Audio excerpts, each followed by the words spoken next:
Hello friends, welcome to this class. अभी हम करने जा रहे हैं पेपर जो सीए फाउंडेशन का पेपर है, मैथ का पेपर, जो कि जनवरी 2026 के अंदर अभी अभी हुआ है। उस एग्जाम को पूरे का पूरा सोल्व करेंगे।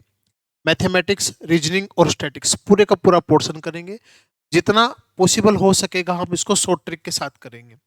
इससे पहले भी मैंने सारे के सारे पीवाईक्यू तीनों सब्जेक्ट के, मैथमेटिक्स, रीजनिंग और स्टैटिक्स के पूरे 2008 से लेके 2025 और या भी 26 के सारे solution with short trick complete solve करवाए हुए हैं। और उनका जो पीडीएफ है जहाँ पे हम सोल्व करते हैं, वो जो नोट्स है टेलीग्राम के ऊपर मैंने अपलोड किए हुए हैं। तो जो भी बच्चा अगर देखना चाहे, एग्जाम के क्वेश्चन पीवाईक्यू के देखना चाहे, टेलीग्राम पे जाके, इसी नेम से है सभी जगह, आप किसी भी प्लेटफॉर्म से जुड़ सकते हैं, फेसबुक से, इंस्टाग्राम से, व्हाट्सएप पे, कहीं से भी जुड़ सकते हैं। सब जगह इसी नेम से मैंने जो है प्लेटफॉर्म बनाया हुआ है।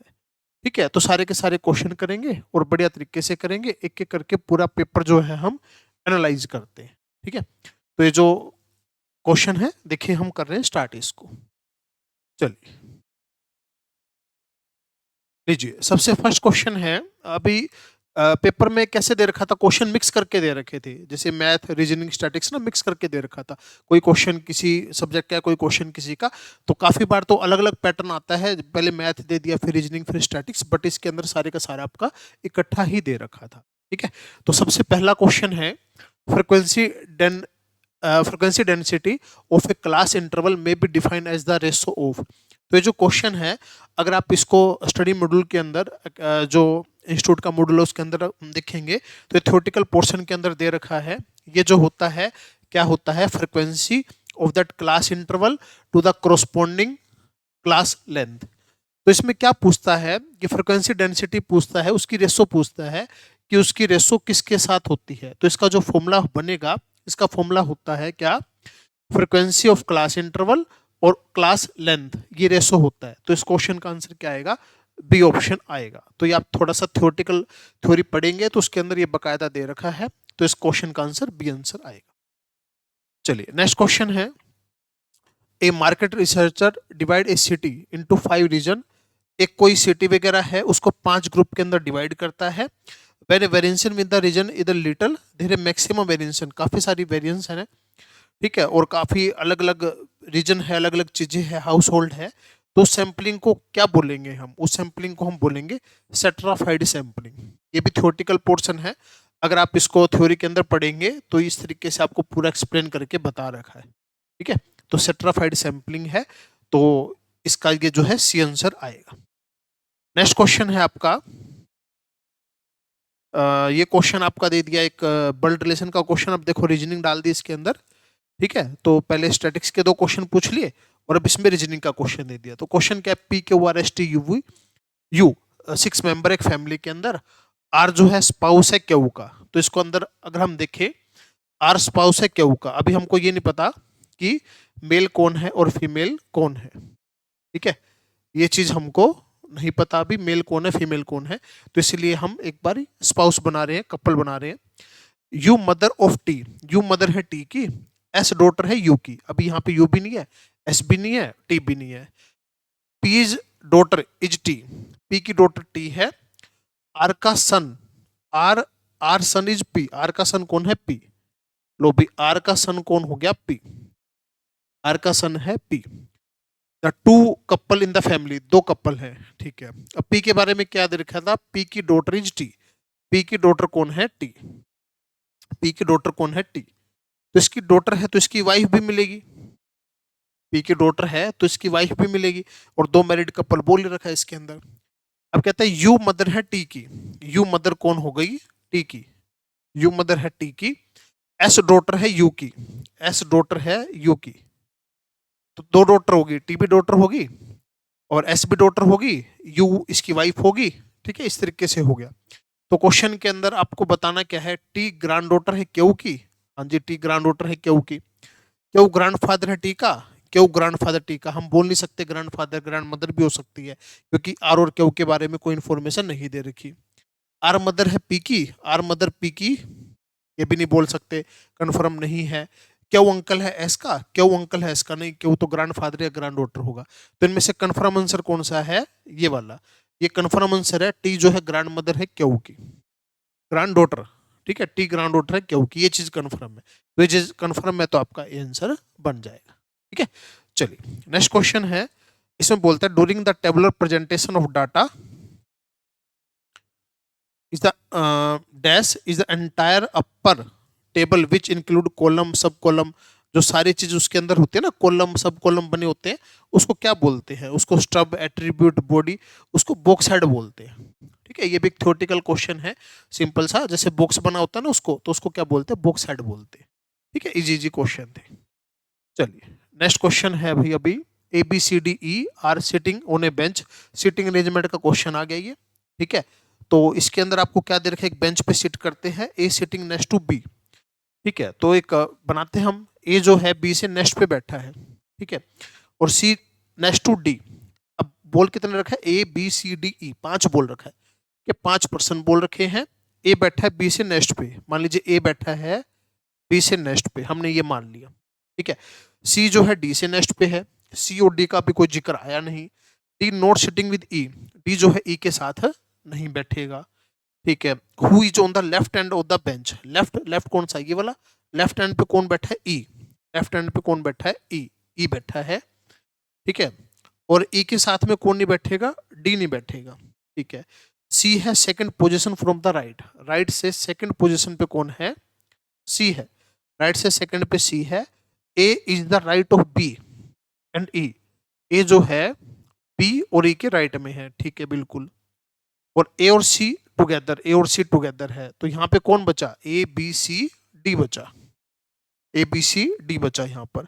तो अपने को बस ये बताना है कि बी की पोजीशन क्या है। बी की पोजीशन है, बी की पोजीशन बतानी है। ऑप्शन में से देखो बी की पोजीशन कहाँ है? ई और ए के बीच में है, ये आंसर आ जाएगा। तो बी की पोजीशन ई और ए के बीच में है, तो इस क्वेश्चन का आंसर ये वाला बन गया। ठीक है जी, क्वेश्चन था, बस अपने को जैसे जैसे बोल रहा है वैसे वैसे इनको अरेंज करते जाए। चलो नेक्स्ट क्वेश्चन है, a man drive 10 kilometre towards north, एक मैन है वो 10 किलोमीटर नॉर्थ में जाता है। ठीक है, चलिए नॉर्थ में गया 10 किलोमीटर, ऊपर चला गया नॉर्थ में। From there he turn towards right, यहाँ से राइट 3 किलोमीटर, यहाँ से right 3 kilometre. Then he take right turn and drive 6 kilometre, यहाँ से right 6 kilometre. How far in which direction he with reference to the starting point, तो starting point से तो पहली बात नॉर्थ ईस्ट में है, नॉर्थ ईस्ट में, और कितना दूर है ये देखो। तो ये तो 3 हो गया, ये टोटल 10 था, ये 6 है, ये कितना हुआ? 4 हुआ। ये 4 और ये 3, तो ये कितना हुआ? 5। 5 किलोमीटर नॉर्थ ईस्ट में है, 5 किलोमीटर नॉर्थ ईस्ट में है, तो इसका ये ए वाला आंसर आ गया। 5 kilometre north, 5 kilometre north east के अंदर है। ठीक है, ये जो पीडीएफ में बना रहा हूँ ये वैसे के वैसे पीडीएफ आपको जो है टेलीग्राम के चैनल पे आपको मिल जाएगी। ठीक है, वीडियो यहाँ पर है, आप इसको अच्छे से देख सकते हैं। चलिए नेक्स्ट क्वेश्चन है, mister Q walk 20 kilometre north, north में गया 20 kilometre. Then walk 40 kilometre south, वहां से वापस आ गया 14 kilometre south. And they walk 8 kilometre east, east में गया कितना? 8 किलोमीटर ईस्ट में गया, ईस्ट इस साइड है। How far from the starting point, starting point से कितना दूर है? ये 8 हो गया, ये कितना है? 6 है, तो स्टार्टिंग पॉइंट से कितना किलोमीटर हुआ? 10।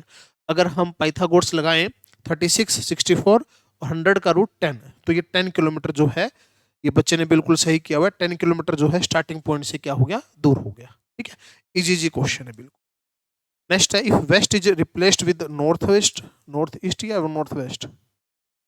नॉर्थ ईस्ट, वेस्ट को रिप्लेस कर दे नॉर्थ ईस्ट के साथ, तो पहले तो क्या होता है? देखिए ये होता है नॉर्थ, साउथ, ईस्ट, वेस्ट, ये होता है। ठीक है, अब कहता है नॉर्थ ईस्ट को, वेस्ट को क्या बदल देगी? नॉर्थ ईस्ट में बदल दे।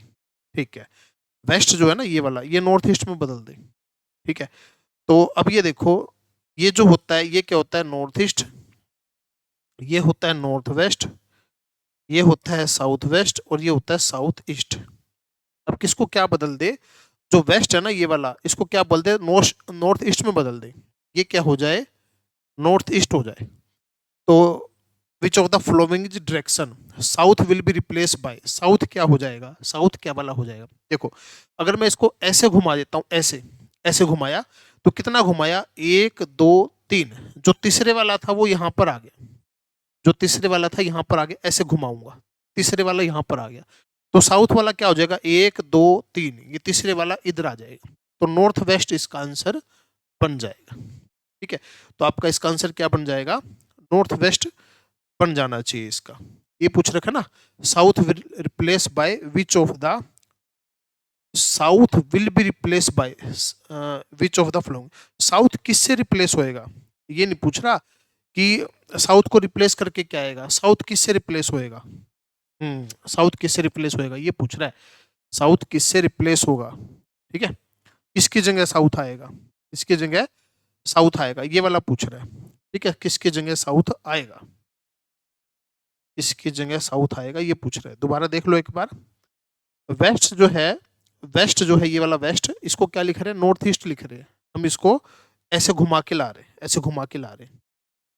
ठीक है, then south will replace by, south की जगह क्या आएगा, अच्छा साउथ की जगह क्या आएगा, साउथ की जगह क्या आएगा, ठीक है, साउथ की जगह क्या आएगा, ये देखो साउथ विल रिप्लेस बाय, अच्छा साउथ की जगह क्या आएगा, तो एक ही यही आएगा भाई, फिर और तो क्या है, जैसे ये बताओ नॉर्थ ईस्ट इधर आ जाएगा, अच्छा नॉर्थ ईस्ट इधर आ जाएगा ये वाला।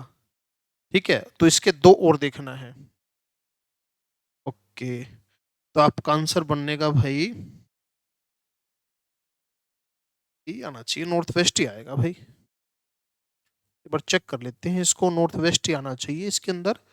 If west is replace with north east, ठीक है, वेस्ट को रिप्लेस कर दिया, जो वेस्ट था उसको रिप्लेस कर दिया नॉर्थ ईस्ट के साथ, यानी कि जो नॉर्थ ईस्ट है वो वाला इधर आ गया, ठीक है, वो वाला इधर आ गया, ये तो मैंने सारे सही लिखे हैं। तो साउथ की जगह क्या आएगा, साउथ की जगह और दो पलटी मारेगा, साउथ ईस्ट। ठीक है, बट गड़बड़ आंसर के अंदर होना तो यही चाहिए भाई। चलो देखो, ये वाला पोर्शन इधर आ गया, ये वाला पोर्शन इधर आ गया, इसके जगह और घुमाना पड़ेगा, तो साउथ ईस्ट तो ऑप्शन में ही नहीं है भाई। पर दोबारा बना के देखो, कोई गड़बड़ कर दी हमने, कुछ गड़बड़ कर दी, दोबारा से बनाओ, एक बार दोबारा से बना के देखिए फाइनल आंसर क्या है। देखो, नॉर्थ साउथ ईस्ट वेस्ट, ठीक है, वेस्ट रिप्लेस कर दिया नॉर्थ ईस्ट के साथ, नॉर्थ ईस्ट कहाँ होता है, यहाँ होता है नॉर्थ ईस्ट, यहाँ होता है नॉर्थ वेस्ट, ये होता है साउथ वेस्ट, और ये क्या होता है साउथ ईस्ट। अब इसको घुमा रहे हैं, इसको घुमा रहे हैं, वेस्ट की जगह हमने क्या कर दिया, नॉर्थ ईस्ट कर दिया, वेस्ट की जगह नॉर्थ ईस्ट कर दिया, यानी कि इस वाले चक्कर को यहाँ पर ले आए, इस वाले चक्कर को यहाँ पर ले आए। अब उसको और आगे जाना है, कितना आगे जाना है, दो और आगे जाना है, तो आपका आंसर तो साउथ ईस्ट आना चाहिए भाई, मेरे हिसाब से तो आंसर क्या आना चाहिए, साउथ ईस्ट आना चाहिए, ऐसे घुमाते हैं तो। ठीक है, ऐसे घुमाते हैं, और अगर इस तरीके से घुमाते हैं, इस तरीके से घुमाते हैं, तो नॉर्थ वेस्ट आना चाहिए। हाँ ठीक है, अब देखो क्वेश्चन के अंदर क्या है, साउथ ईस्ट तो ऑप्शन में नहीं है, साउथ ईस्ट तो ऐसे घुमाएंगे तो साउथ ईस्ट तो ऑप्शन में है ही नहीं, तो इसको उल्टा घुमाओ, उल्टा घुमाओ, इसको उल्टा घुमाओ, अगर इसको इधर लेके आएंगे, ठीक है, तो ये नॉर्थ वेस्ट आंसर आएगा भाई। हाँ ठीक है, नॉर्थ वेस्ट जो है आपका आंसर बनेगा, साउथ वेस्ट तो कैसे, हाँ ठीक है, ये नॉर्थ वेस्ट ही आंसर बनेगा इसका। उस तरीके से घुमा रहे थे ना, तब क्या रहा था, तब वो लगा रहा था, हाँ ऑप्शन में नहीं था, तो ये आपका नॉर्थ वेस्ट आंसर बनेगा। ठीक है, चलिए नेक्स्ट क्वेश्चन है, ये है आपका सम ऑफ इन्फिनिटी सीरीज। तो सम ऑफ इन्फिनिटी सीरीज का फॉर्मूला होता है a upon one minus r, a upon one minus r, r ये हो गया, तो 1/2 डिवाइड बाय 2/3, आंसर आ गया 3/4, ये 3/4 आंसर आ गया। ये फॉर्मूला इसका हमने लगा दिया, सिंपल जीपी का फॉर्मूला लगाया है, और कुछ भी इसके अंदर नहीं है। ठीक है, तो ये फॉर्मूला इसके अंदर लगाया है। चलिए नेक्स्ट क्वेश्चन देखते हैं, third term of GP is 5, third term तो 5 दे रखी है, प्रोडक्ट ऑफ फर्स्ट 5 टर्म बताना है, तो थर्ड टर्म का मतलब ए आर स्क्वायर दे रखा है 5, ठीक है, और प्रोडक्ट बताना है फर्स्ट 5 टर्म का, A R square, A R की 3, ए आर की 4, ए आर की 4, तो ये बना ए की 5, आर की बना 15, ए आर 3 की पावर 5, ये दे रखा है 5 की पावर 5 की पावर 5 आपका आंसर आ गया। ठीक है, सिंपल क्वेश्चन है, 5 की पावर 5 आपका आंसर बन गया।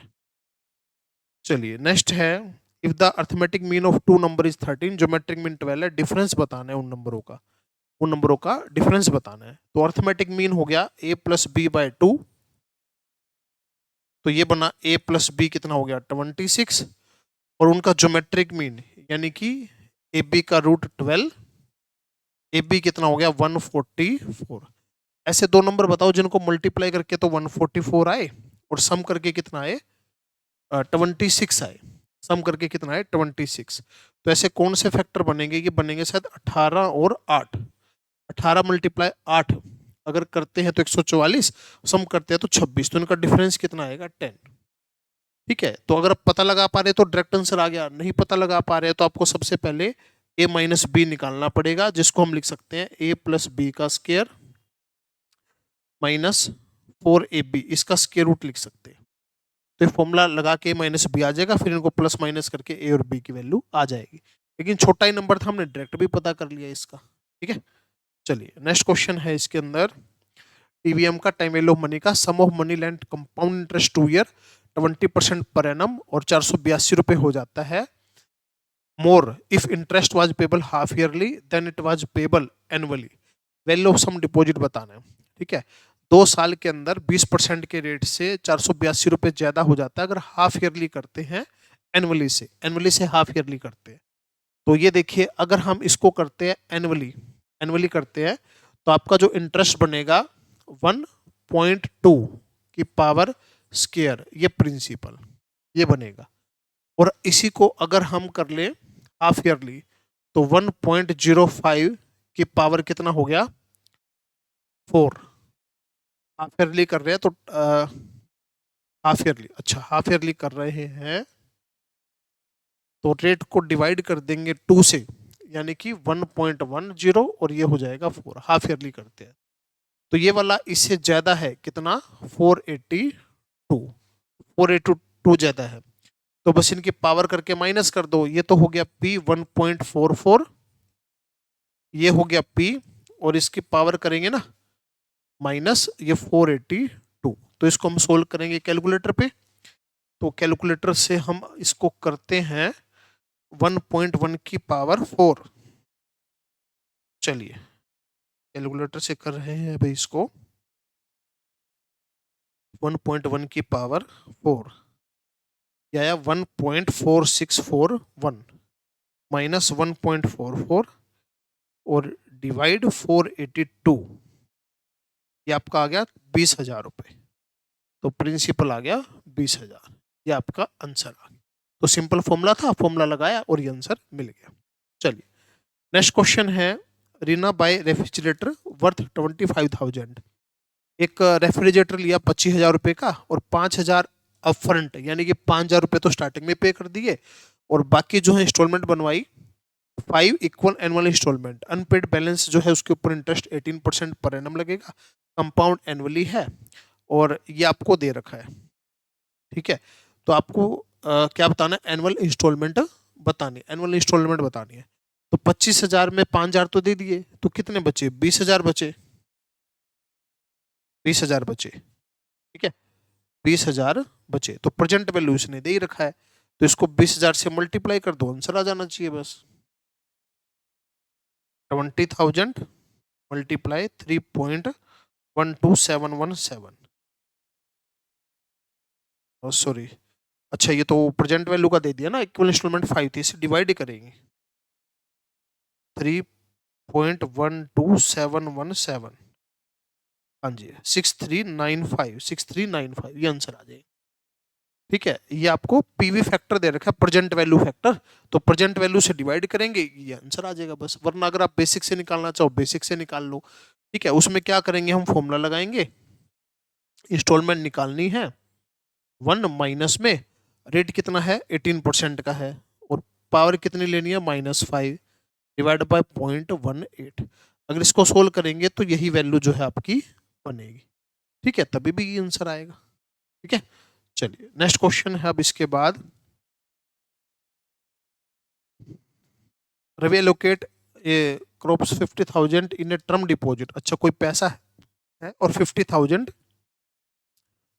नॉमिनल रेट है 10%, कंपाउंड क्वार्टरली बेसिक और एनुअल रेट, इफेक्टिव रेट बताना है इसका। तो इफेक्टिव रेट में क्या होता है कि 100 हमने प्रिंसिपल मान लेते हैं, इसका कोई चक्कर नहीं होता, 100 मान लो, कितना ही मान लो, उसके हिसाब से आंसर आ जाएगा। तो 1.05 रेट को 4 से डिवाइड कर दिया और पावर मल्टीप्लाई 4 कर दी, पावर 4 कर दी। ठीक है, तो इसको अगर हम करते हैं 1.025, इसकी पावर 4 करते हैं अगर, ठीक है, माइनस में 100 प्रिंसिपल करेंगे तो 10.38 ये जो है आपका आंसर बन जाएगा। 10.38 आपका आंसर बन जाएगा। इफेक्टिव रेट ऑफ रेट निकालना है, 50,000 करेंगे माइनस 50,000 डिवाइड बाय 50,000 मल्टीप्लाई 100 करना पड़ेगा। तो इसमें प्रिंसिपल को 100 मान लो ताकि सीधा परसेंटेज के अंदर आंसर आ जाए। इफेक्टिव रेट ऑफ इंटरेस्ट आ गया। ठीक है, चलिए तो नेक्स्ट क्वेश्चन है इसके अंदर, शिवा इन्वेस्ट एंड 12,000 10% से सिंपल इंटरेस्ट से, अनदर अमाउंट है 20% सिंपल इंटरेस्ट से। ठीक है, टोटल इंटरेस्ट जो है वो मिला आपको कितना, 14%। टोटल अमाउंट बताना कितना इन्वेस्ट किया। ठीक है, ये देखो 10% तो एक इन्वेस्ट किया और 20% एक इन्वेस्ट किया, टोटल इंटरेस्ट मिला 14%। तो इनका डिफरेंस तो 4, इनका डिफरेंस 6, ये सीधा मैं ट्रिक बता रहा हूं। तो 10% से इन्वेस्ट किया कितना, 12,000, तो 12,000 6 के इक्वल है, तो ये कितने के इक्वल आएगा, 8,000 के। 12,000 6 के इक्वल है तो ये कितने के इक्वल आएगा, 8,000 के। तो टोटल अमाउंट कितना आ गया, 12 और 8 20,000 इन्वेस्ट करा टोटल। ये सीधा शॉर्ट ट्रिक से मैंने बता दिया, बेसिक से करेंगे थोड़ा सा एक्स वगैरह मान के थोड़ा सा लेंथी जाएगा। ठीक है, चलो नेक्स्ट क्वेश्चन है, अब इसके अंदर आपको बताना है क्या, अर्थमेटिक मीन दे रखा है 1 और 2, कोफिशिएंट, कोरिलेशन कोफिशिएंट बताना है, कोरिलेशन कोफिशिएंट। ठीक है, तो इसमें क्या करना होता है, B Y X B X Y निकाल लो पहले तो। ठीक है, अब इसके अंदर यहां पर हम लिखेंगे y equal to -1/2x plus का 5/2, और यहां पर x -3/2 y प्लस का 4। तो एक बी वाई एक्स है, एक बी एक्स वाई है, इन दोनों की कर दिया मल्टीप्लाई, ये कितना आ गया 3/4। ये एक से कम आना चाहिए, अगर एक से ज्यादा आ रहा है तो उसको पलट देंगे, एक से कम आना चाहिए। तो इसका रूट करेंगे तो 0.75 का अगर रूट करेंगे तो 0.87 आ जाएगा। अब ये दोनों माइनस के हैं तो कोफिशिएंट ऑफ कोरिलेशन भी माइनस का आएगा। अगर ये दोनों नेगेटिव है तो कोफिशिएंट ऑफ कोरिलेशन भी माइनस आएगा। ठीक है, कंसेप्ट पता होना चाहिए, कंसेप्ट नहीं पता तो बेटा फिर क्लास के अंदर कंसेप्ट पढ़ेंगे, अभी तो सिर्फ पीवाई क्यू सोल्व में करवा रहा हूँ। स्लोप कहता है रिग्रेशन का इतना है, इंटरसेप्ट इतना है, और y की वैल्यू बतानी है, x की अगर 6 है, देखो y equal to a plus B X होता है, तो जो स्लोप होता है वो होती है b की वैल्यू, इंटरसेप्ट होता है c की वैल्यू, a की वैल्यू। तो 3.5 कितना हो गया x, x की वैल्यू कितनी है 6 है, तो x की वैल्यू अगर 6 यहाँ पे रखेंगे तो ये आ जाएगा 21, आंसर आ गया 35 आंसर आ गया। ठीक है, तो बस ये कंसेप्ट हमने लगा दिया, या हम इसको जैसे स्ट्रेट लाइन के अंदर y equal to m x plus c भी लिखते हैं, c क्या होता है इंटरसेप्ट, m क्या होता है स्लोप। लेकिन अपने को स्ट्रेट लाइन तो कुछ है नहीं, रिग्रेशन बोल रखा है, तो रिग्रेशन के अंदर हम यहाँ पे a और b यूज करते हैं वैसे। चलिए नेक्स्ट क्वेश्चन है, a quality control inspector find 20% of light bulb are defective, 20% bulb defective है। If a batch of 5 light bulb, 5 test करे हैं, 1 बल्ब डिफेक्टिव है, इसकी प्रोबेबिलिटी बताइए। तो डिफेक्टिव होने की प्रोबेबिलिटी होगी 20/100 1/5, डिफेक्टिव ना होने की होगी 4/5। 5 बल्ब है, डिफेक्टिव होना चाहिए 1, तो P की पावर हो गया कितना, P की पावर हो गया R कितना है 1, और 4/5 की पावर हो गया 4, यानी CR P की R Q की N माइनस R फॉर्मूला लगा दिया। तो 5, 4 की पावर 4 हो जाएगा कितना, 4 की पावर 4 हो जाएगा 256 डिवाइड बाय 5 की पावर 5 3125। इसको डिवाइड करके देखते हैं कितना आंसर जो है आपका आ रहा है। तो ये बन रहा है 5 × 256 डिवाइड में 312 3125 0.4096 0.4096 डायरेक्ट आंसर आपका जो है आ गया। तो कंसेप्ट यहाँ पे क्या लगा, एनसीआर, एक सेकेंड,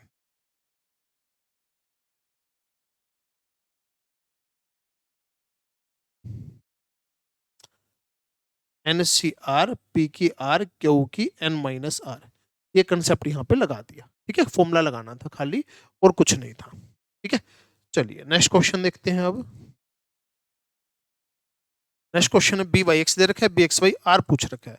तो इन दोनों को मल्टीप्लाई करके क्या करते हैं, रूट, इन दोनों का मल्टीप्लाई करके रूट करते हैं। तो 1.6.4, ठीक है, ये आ गया 0.64, इसका रूट हो गया 0.8, और ये दोनों पॉजिटिव है तो इनका आर भी क्या बनेगा, पॉजिटिव बनेगा। ठीक है, कितना आसान पेपर, कितनी आसान चीजें पूछ रखी है देखो। चलिए नेक्स्ट है,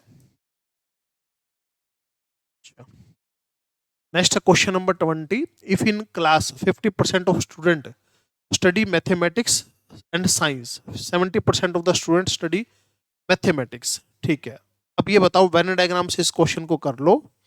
तो इसमें है मैथ और साइंस है, मैथ और साइंस। तो 50% तो है मैथ और साइंस, 70% है स्टूडेंट मैथमेटिक्स। 70 तो मैथ के हैं, 50 है किसके, मैथमेटिक्स एंड साइंस के, ये 50 है। 70 मैथ के हैं तो ये कितने बचे, 20। Then probability of student study science, अच्छा साइंस के कितने बचे, 30। टोटल तो 100 होते हैं ना। तो science given that he she already study mathematics, ठीक है, वो मैथ भी पढ़ रहा है, वो क्या कर रहा है, मैथ भी पढ़ रहा है और साइंस भी पढ़ रहा है। ठीक है, तो साइंस पढ़ने वाले 3 है, मैथ पढ़ने वाले 30 है। मैथ पढ़ने वाले वो साइंस पढ़ रहा है, ठीक है, वो क्या पढ़ रहा है, साइंस। तो इसमें लॉजिक क्या होता है, कंसेप्ट क्या होता है, जैसे हमने क्या मान लिया, ऑलरेडी स्टडिंग मैथमेटिक्स, मैथ पढ़ रहा है, तो इसको अगर हम बी मानते हैं, इसको ए मानते हैं, तो प्रोबेबिलिटी निकालनी है ए बाई बी। इसका फॉर्मूला होता है A intersection divide by P B. तो इंटरसेक्शन तो कितना है 50, और पी बी, बी कितना है, बी, बी किसको मानना है, मैथ वाले को, ये कितना है 70। तो आंसर आएगा 5/7। आंसर कितना आएगा, 5/7 आएगा। तो फॉर्मूले से इसको लगा के करेंगे, बिना फॉर्मूले तो फिर ये है दिक्कत लगेगी। तो इसको हम क्या करेंगे, फॉर्मूले से ही इसको करेंगे। ठीक है, फॉर्मूले से इजी भी रहेगा, कोई मिस्टेक भी नहीं होगी। तो इसका आंसर जो है 5/7 बनेगा। ठीक है, चलिए नेक्स्ट क्वेश्चन है, दो वेरिएबल एक्स और वाई, ये इक्वेशन दे रखी है, और mean and mean deviation, mean और मीन डेविएशन दे रखा है। कोफिशिएंट ऑफ मीन डेविएशन बताना है मीन से, मीन और mean deviation about mean they रखा है। ठीक है, और ये इक्वेशन दे रखी है, और वाई का बताना है। वाई का क्या बताना है, कोफिशिएंट ऑफ मीन डेविएशन बताना है। तो पहले तो मीन डेविएशन निकालो वाई का, मीन डेविएशन किसका निकालो, वाई का। और जो वाई का मीन डेविएशन है ना, उस पर क्या फर्क पड़ता है, Y equal to -3/4 X plus का 7/4। तो मीन पे तो सिर्फ इसका फर्क पड़ेगा। तो मीन डेविएशन, इसका फॉर्मूला क्या बनेगा, इसका फॉर्मूला बनेगा mean deviation divide by mean multiply 100। तो मीन डेविएशन क्या हो जाएगा, इसका दे कितना रखा है, एक्स का 0.4 दे रखा है, तो 0.4 को मल्टीप्लाई करेंगे 3/4 से, क्योंकि मीन डेविएशन पे प्लस माइनस का फर्क नहीं पड़ता, ये हो जाएगा 0.3। और जो मीन है, मीन कितना 1.2, मीन को तो सीधा ही पुट करेंगे, क्योंकि मीन पे तो दोनों का फर्क पड़ता है। तो ये हो जाएगा 0.3 माइनस का 0.9, ठीक है, और 7/4, ठीक है, और 7/4। तो 7/4 अगर हम करते हैं तो ये आ जाएगा 1.75, और 0.9 इसमें से माइनस कर दिया तो ये आ गया 0.85, 0.85। तो इसको डिवाइड कर दो, इसको डिवाइड कर दो, आपका आंसर जो है बन जाएगा 0.3 डिवाइड बाय 0.85, 0.3 डिवाइड बाय 0.85। ये आपका आंसर बना 3529, यानी कि 35.3 ये आपका जो है आंसर बन गया। ठीक है, तो बस मीन डेविएशन पे तो सिर्फ फर्क पड़ रहा था इनके कोफिशिएंट का, माइनस का भी फर्क नहीं था, और मीन पे पूरा फर्क पड़ रहा था। तो एक क्वेश्चन के अंदर दोनों चीजें पूछ ली, तो कंसेप्ट पता होना चाहिए, क्वेश्चन बिल्कुल इजी है। चलिए नेक्स्ट क्वेश्चन है, टिकट नंबर है 1 to 20 और मिक्स कर दिए, टिकट निकालनी है। What is the probability that ticket drawn has a number which is a multiple of 3 और 5? 3 और 5 के मल्टीपल में होने चाहिए। तो 3 के मल्टीपल में कितने नंबर है? 6। 5 के मल्टीपल में कितने हैं? 4। 5 दिए 15, दोनों के मल्टीपल में कितना है? 1। तो कितना बना? 9। टोटल नंबर कितने? 20। तो इसका आंसर आ जाएगा कितना? 9/20। बिल्कुल आसान क्वेश्चन, तरीका पता होना चाहिए। चलिए नेक्स्ट क्वेश्चन है, दो डाइस है, probability of getting a greater number on the first die then one of the second given that sum should be 7। Sum होना चाहिए 7। सम तो दे रखा है 7, सम तो दे रखा है 7 और नंबर ज्यादा होना चाहिए।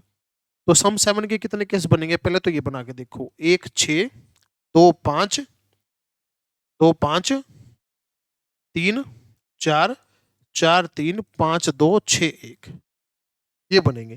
टोटल कितने केस बने? 6 केस बने टोटल। टोटल कितने केस बने? 6। तो कहता है नंबर बड़ा होना चाहिए फर्स्ट डाई पे सेकंड से, सेकंड से बड़ा होना चाहिए। तो इन 3 केस के अंदर है 3/6 1/2 आंसर आ गया। 3 केस के अंदर नंबर पहले डाइस पे बड़ा है दूसरे से, ठीक है, 1/2 आंसर आ गया। नेक्स्ट क्वेश्चन है, इसका सोल्यूशन बताना है। तो इसमें क्या कर दीजिए, एलसीएम ले लो। कितना आ गया? 6। 10 - 4x और ये हो गया x माइनस का 30। तो 30 इधर आ गया और 4x उधर चला गया, 5x। x greater than 8, x greater than 8 answer आ गया। ठीक है, सिंपल एलसीएम लेके करना था इसको। नेक्स्ट क्वेश्चन है, इनकी वैल्यू बतानी है। तो 2x प्लस वाई तो इतना है, तो इसको क्रॉस मल्टीप्लाई कर दो। 8x प्लस में 8y 13y, इसको इधर ले आए 8x minus 5y equal to 0। ठीक है, अब अपने को क्या बताना है? x और y की वैल्यू निकालनी पड़ेगी। तो क्या कर लो, इसको 4 से मल्टीप्लाई कर लो। 8x 12y और कितने से मल्टीप्लाई कर लो? 4 से। 4 से मल्टीप्लाई करा 6 12 और 136। ठीक है, इसको 4 से मल्टीप्लाई करा तो कितना हो गया? 136 हो गया। अब इसमें से ये माइनस करो, इसमें से ये माइनस करो तो कितना हो गया? 17y 136। तो y की वैल्यू कितनी आ गई? 8 आ गई। y की वैल्यू कितनी आ गई? 8। और y की वैल्यू अगर 8 आ गई, y की वैल्यू 8 आ गई तो x की वैल्यू कितनी आ जाएगी? 5। ठीक है, अब यहाँ पे पुट कर दो, ये 35 और प्लस में ये 40, आंसर इज 75। 75 आंसर आ गया एक्स वाई की वैल्यू सोल्व करके, और ये आंसर अपने को निकालना था। चलिए, ये अपने को वैल्यू बतानी है इसकी। देखो, तो इसको हम कैसे कर सकते हैं? x इक्वल टू 5, इसको x मान लिया सारे को, और ये अंदर वाला भी सारे का सारा क्या हो गया? x हो गया। ठीक है, तो दोनों साइड स्क्वायर करा तो x square minus x minus का 5, तो इसके फैक्टर बनाएंगे। फैक्टर बना के या तो ये आंसर आएगा या ये आएगा, ये दोनों तो आंसर नहीं आएंगे। ठीक है, अब ये देखो, या तो ये वाला आएगा या ये वाला आएगा। अब इन दोनों में से कौन सा आंसर आ रहा है? तो फैक्टर बना के देख लो। तो फैक्टर अगर बनाते हैं माइनस का b प्लस माइनस b का स्क्वायर, ठीक है, तो 1 तो उसका माइनस का ही नहीं रहा ना, 1 तो प्लस का आ रहा है, तो ये वाला आंसर बनेगा।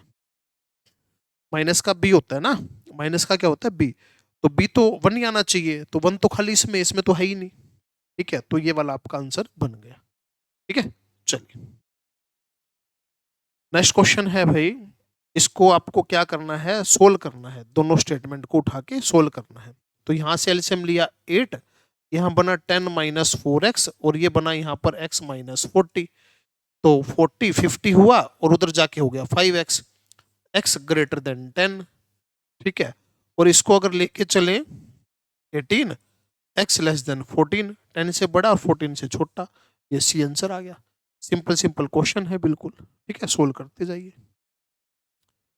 नेक्स्ट क्वेश्चन है cost of production. Cost of production question के अंदर दे रखी है और नंबर ऑफ आइटम प्रोड्यूस कर रहे हैं। ठीक है, average cost margin cost are equal, average cost margin cost equal है। अब एवरेज कॉस्ट तो कैसे आएगी? टोटल कॉस्ट को डिवाइड कर दो किसे? x से। ठीक है, average cost 50 minus 5x plus में x स्क्वायर बाय 6, ये तो आ गई एवरेज कॉस्ट। मार्जिनल कॉस्ट मतलब इसका डेरिवेटिव, इसका डेरिवेटिव आ गया कितना? 50 माइनस का 10x प्लस में 3x स्क्वायर बाय में 6। ठीक है, मार्जिनल कॉस्ट मतलब डेरिवेटिव, एवरेज कॉस्ट मतलब इसको डिवाइड कर दिया। तो 50 से गया 50, ये उधर जाके हो गया 5x, ये इधर आके हो गया 2x स्क्वायर बाय में 6, x से x चला गया तो 30 डिवाइड में 2, x की वैल्यू कितनी आ गई 15, x की वैल्यू आ गई कितनी 15। तो 15 क्वांटिटी पे एवरेज कॉस्ट और मार्जिनल कॉस्ट जो है सेम हो जाएगी। चलिए नेक्स्ट क्वेश्चन है, ये आपको क्वेश्चन दे रखा है और अपने को ये बताना है। तो सबसे पहले ये देखिए फंक्शन, ये तो फंक्शन हो गया, लो भाई ये तो फंक्शन हो गया, ठीक है। माइनस में 2x, 2x ये डेरिवेटिव है क्या? हाँ डेरिवेटिव है भाई, ये डेरिवेटिव है। तो सबसे पहले तो फंक्शन का डेरिवेटिव 3e(x²), x² का डेरिवेटिव 2x, ठीक है। माइनस में 2x और फंक्शन, ठीक है, प्लस में 1/6 जीरो, इसके अंदर जीरो पुट करेंगे तो क्या बनेगा 3 आ जाएगा। और इसकी डेरिवेटिव के अंदर, इसकी डेरिवेटिव ये आई थी और इसकी डेरिवेटिव में जीरो पुट करेंगे तो क्या आ जाएगा, इसकी डेरिवेटिव में जीरो पुट करेंगे तो क्या आ जाएगा, जीरो ही हो जाएगा। तो इससे तो ये कैंसिल हो गया, 1/2, 0.5 आंसर आ गया, ठीक है। बाकी सारा कैंसिल हो गया, 3/6, 1/2 बचा, 0.5 आंसर आ गया। अब कई बच्चे इसमें गलती क्या करेंगे, सोचेंगे कट तो जाएगा, ये जीरो आंसर आ जाएगा, बट ऐसा नहीं है, 0.5 आंसर आएगा। नेक्स्ट है ए दे रखा है, बी दे रखा है, सी दे रखा है, बी इंटरसेक्शन सी बताओ। बी इंटरसेक्शन सी हो गया 5, और 5 की मल्टीप्लाई इसके साथ करेंगे 2 5 3 5, ये आंसर आ गया, 2 5 3 5 आंसर आ गया। एक कॉस्ट फंक्शन दे रखा है और लेवल ऑफ आउटपुट बताना है जहां एवरेज कॉस्ट मिनिमम हो। पहले तो एवरेज कॉस्ट निकालो। एवरेज कॉस्ट कैसे निकालेंगे, इसको x से डिवाइड कर दो, इसको x से डिवाइड कर दो। अब ये मिनिमम करना है, यानी कि इसका डेरिवेटिव तो जीरो होना चाहिए, इसका डेरिवेटिव क्या होना चाहिए, जीरो होना चाहिए। तो x की वैल्यू कितनी आ गई 10, x की वैल्यू 10 पे इसका डेरिवेटिव इक्वल टू जीरो होगा, ठीक है। और जो इसकी सेकंड डेरिवेटिव पॉजिटिव होगी यानी कि कॉस्ट मिनिमम होगी, ठीक है। कंसेप्ट पता होना चाहिए। चलिए नेक्स्ट क्वेश्चन है, which of the flowing sampling method is completely free from sampler base. Sampler का बेस कोई होना नहीं चाहिए, ठीक है। तो कोई खुद का बेस नहीं लगा रखा, उसको क्या बोलते हैं, रैंडम सैम्पलिंग बोलते हैं। रैंडम अचानक से कोई चूज कर लिया हो उसको रैंडम सैम्पलिंग बोलते हैं, ठीक है। नेक्स्ट है, type of sampling method depend entirely on the description of judgement, judgement के ऊपर है, उसको बोलते हैं प्रपोजिव सैम्पलिंग, ठीक है। थ्योरेटिकल पोर्शन है, तो सारी चीजें आपको ये कंसेप्ट के अंदर पढ़नी है। प्रपोजिव सैम्पलिंग उसको बोलते हैं। डायग्रामेटिक रिप्रेजेंटेशन है कम्युनिटी फ्रीक्वेंसी के अंदर, उसको क्या बोलते हैं, ओगिव, ओगिव बोलते हैं कम्युनिटी फ्रीक्वेंसी से जो डायग्राम बनता है।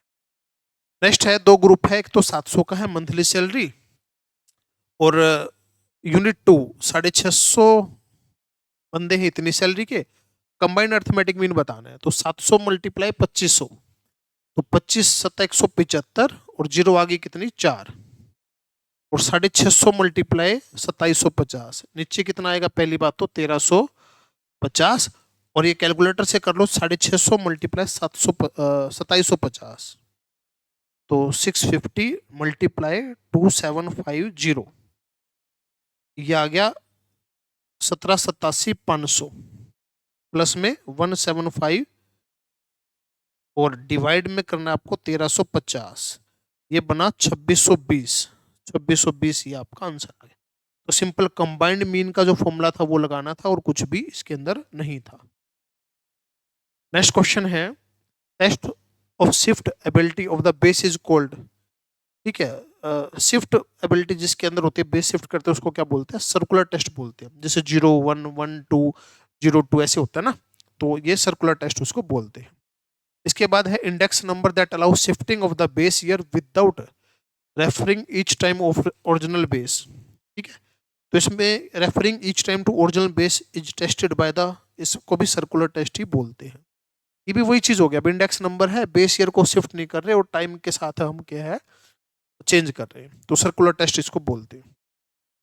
इसके बाद है, which of the following index does not satisfy the time reversal test. Time reversal को सेटिस्फाई कौन नहीं करता, पास से जो इंडेक्स वो नहीं करता, बाकी सारे जो है टाइम रिवर्सल को सेटिस्फाई करते हैं। नेक्स्ट है, ये कहता है कि 5 एनालिस्ट है, 2 कंसल्टेंट है, 3 मैनेजर है, सिटिंग इन रो, एक रो में बैठने हैं और सेम प्रोफेशन के एक साथ बैठने चाहिए। तो ये इकट्ठे, ये भी इकट्ठे और ये भी इकट्ठे, 1 2 3, 3 का फैक्टोरियल, आपस में तो इंटरचेंज हो सकते हैं, तो ये आंसर इसका बनेगा।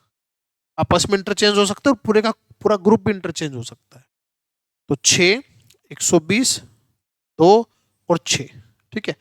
6 दूनी 12, 12, 120 मल्टीप्लाई 1440, ठीक है। और ये बना 84, 8640, 8640। ये आपके क्वेश्चन का आंसर बन गया। ये कंसेप्ट तो मैंने क्वेश्चन क्लास के अंदर करवाया भी हुआ है।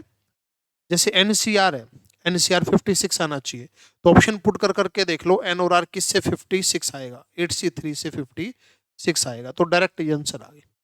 ठीक है, पूरा सोल्व करने की जरूरत नहीं पड़ी, ये आपस में डिवाइड करके भी कर सकते हैं। ऑप्शन पुट करके कर लीजिए, क्या पुट करके 56 आ रहा है तो यही पुट करके आएगा, बाकी से नहीं बनेगा। Total number greater than 2000 can be form the digit, इनसे बनाना है, नो डिजिट रिपीट, कोई भी डिजिट रिपीट नहीं होनी चाहिए। तो 2000 से ज्यादा बनाना है, डिजिट अपने को देने रखी कितने डिजिट का है, तो 4 का भी हो सकता है और 5 का भी हो सकता है। तो 5 डिजिट के तो सारे इससे बड़े ही बनेंगे, 5 डिजिट के तो सारे इससे बड़े ही बनेंगे। 5 4 3 2 1, 120 नंबर तो ये हो गए, और नंबर आना चाहिए 2000 से ज्यादा, तो यहाँ पे 2 3 4 5 हो सकता है, इधर 4 नंबर आएंगे, फिर कितने आएंगे 4 3 2, 4 चौके 16 3 48 96, तो आंसर आएगा आपका कितना 216। ठीक है, अब यहाँ पे गलती क्या कर सकता है बच्चा, सिर्फ 4 डिजिट के देखेगा, 5 डिजिट के भी देखने हैं भाई, 2000 से ज्यादा बोल रखा है बस। चलिए नेक्स्ट क्वेश्चन है, 3 डिजिट का नंबर है, इनसे बनाना है, 5 से डिवाइड होना चाहिए, कोई रिपीट नहीं है, तो 5 से डिवाइड होने के लिए तो पीछे क्या आना चाहिए, 5 आना चाहिए, ठीक है, और डिजिट रिपीट नहीं है, तो 3 और 3 6 हैं टोटल, एक आ गया, कितने बचे 5, फिर बचे 4, तो कितने नंबर बनेंगे 20 नंबर बनेंगे, 5 तो पीछे फिक्स हो ही गया। नेक्स्ट है A plus B, A father है बी का, प्लस का मतलब फादर, माइनस का मतलब वाइफ, मल्टीप्लाई का ब्रदर और डिवाइड का डॉटर। तो इसने बोल रखा है D multiply E plus F, D multiply E, इसका मीन है ब्रदर, डी ब्रदर है ई का, लीजिए डी ब्रदर है ई का, प्लस एफ, प्लस का मतलब है जैसे ई है, ठीक है, ई फादर है एफ का, ई फादर है एफ का, ठीक है। देखो डी मल्टीप्लाई ई, इसका मतलब था डी ब्रदर है ई का, डी ब्रदर है ई का, और इसका मतलब क्या है, ई फादर है एफ का, ई फादर है एफ का। तो इसमें क्या कन्फर्म है, इसमें कन्फर्म है डी अंकल है एफ का, डी एफ का अंकल है, ये चीज कन्फर्म है इसके हिसाब से, ठीक है। नेक्स्ट है ए सन है सी का, ए सन है, ए इज सन ऑफ सी, ए सन है सी का, लीजिए ए सन है सी का, सी और क्यू सिस्टर है, सी और क्यू दोनों सिस्टर हैं, जेड मदर है क्यू की, जेड मदर है क्यू की, एंड पी सन है जेड का, पी सन है जेड का। Which of the following statement is true, P maternal uncle A का, पी मैटरनल अंकल ए का, हाँ सही है, पी और ए कजन नहीं, सी और पी सिस्टर, सी और पी सिस्टर नहीं, Q maternal grandfather of A नहीं, तो P maternal uncle of A, P जो है मैटरनल अंकल है ए का, ये आंसर आ गया। चलिए पॉइंटिंग टू एक photograph, boy Suresh said he is the son of only son of my mother का ओनली सन, ठीक है, pointing of a boy Suresh said, Suresh कहता है वो मेरे son only son of my mother का ओनली सन, खुद और उसका सन, तो ये सन आंसर आ गया। ये क्वेश्चन तो मॉड्यूल में भी है, तो इसने पूछा है how Suresh related to boy, अच्छा सन आ गया, तो सुरेश क्या है उसका, सुरेश तो फादर है, सुरेश क्या है फादर, तो ये बच्चे ने गलत किया हुआ है यहाँ पर, ठीक है। तो सुरेश का पूछ रखा है, सुरेश के मदर का बेटा सुरेश, उसका बेटा, तो सुरेश पूछ रखा कौन है, वो बेटा नहीं पूछ रखा सुरेश का कौन है, सुरेश कौन है, Suresh related to that boy, तो सुरेश कौन है उसका फादर है। नेक्स्ट है ए और बी सिस्टर है, ए और बी सिस्टर है,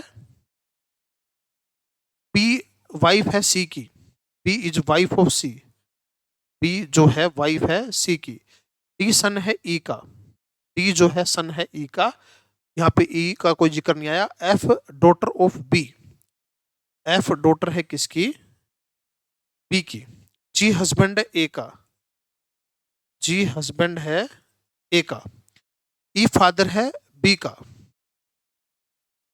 ई फादर है बी का। अच्छा, ई फादर है और डी क्या था, सन था, डी क्या था, सन था, एक डी सन और आ गया यहाँ पर। ठीक है, ब्रदर ऑफ बी, बी का ब्रदर कौन, बी का ब्रदर डी, बी का तो एक ही ब्रदर हुआ, बी का ब्रदर कौन है, डी, क्योंकि ए सिस्टर है और जी उसका हस्बैंड है। ठीक है, तो डी आंसर आ गया बस। चलिए नेक्स्ट क्वेश्चन है, बाइनोमियल डिस्ट्रीब्यूशन के अंदर एन दे रखा है, पी दे रखा है, इनको मल्टीप्लाई करते हैं तो मीन आता है। इतना आसान क्वेश्चन है, देखो मीन 10 है, स्टैंडर्ड डेविएशन 3 है, एन बताना है बाइनोमियल के अंदर मीन, मीन कितना है एनपी, और स्टैंडर्ड डेविएशन एनपी क्यू का रूट 3 है, तो एनपी क्यू कितना है 9, एनपी कितना है 10, क्यू कितना हो गया 9/10, और एन पूछ रखा है, तो पी की वैल्यू आ गई 1/10, 1/10 यहाँ रखेंगे तो एन की वैल्यू आ गई 100। फॉर्मूले पता होने चाहिए थे बस, एन की वैल्यू क्या आ गई 100। ठीक है, पॉइजन डिस्ट्रीब्यूशन है, ये दे रखा है और अपने को जीरो बताना है, तो इसका फॉर्मूला क्या होता है, इसका फॉर्मूला होता है e की पावर माइनस एम, ई की पावर माइनस एम, एम की पावर आर, ये आर होता है। ठीक है, तो e की पावर माइनस एम, एम की पावर आर, ये होता है। तो ये कितना दे रखा है, 0.3 दे रखा है, ई की पावर माइनस एम, एम की पावर आर, ये दे रखा है 0.2। ठीक है, ये दे रखा है, तो इसको इससे डिवाइड करेंगे तो जो m है वो कितना आ जाएगा, 2/3 आ जाएगा, m की वैल्यू आ जाएगी 2/3।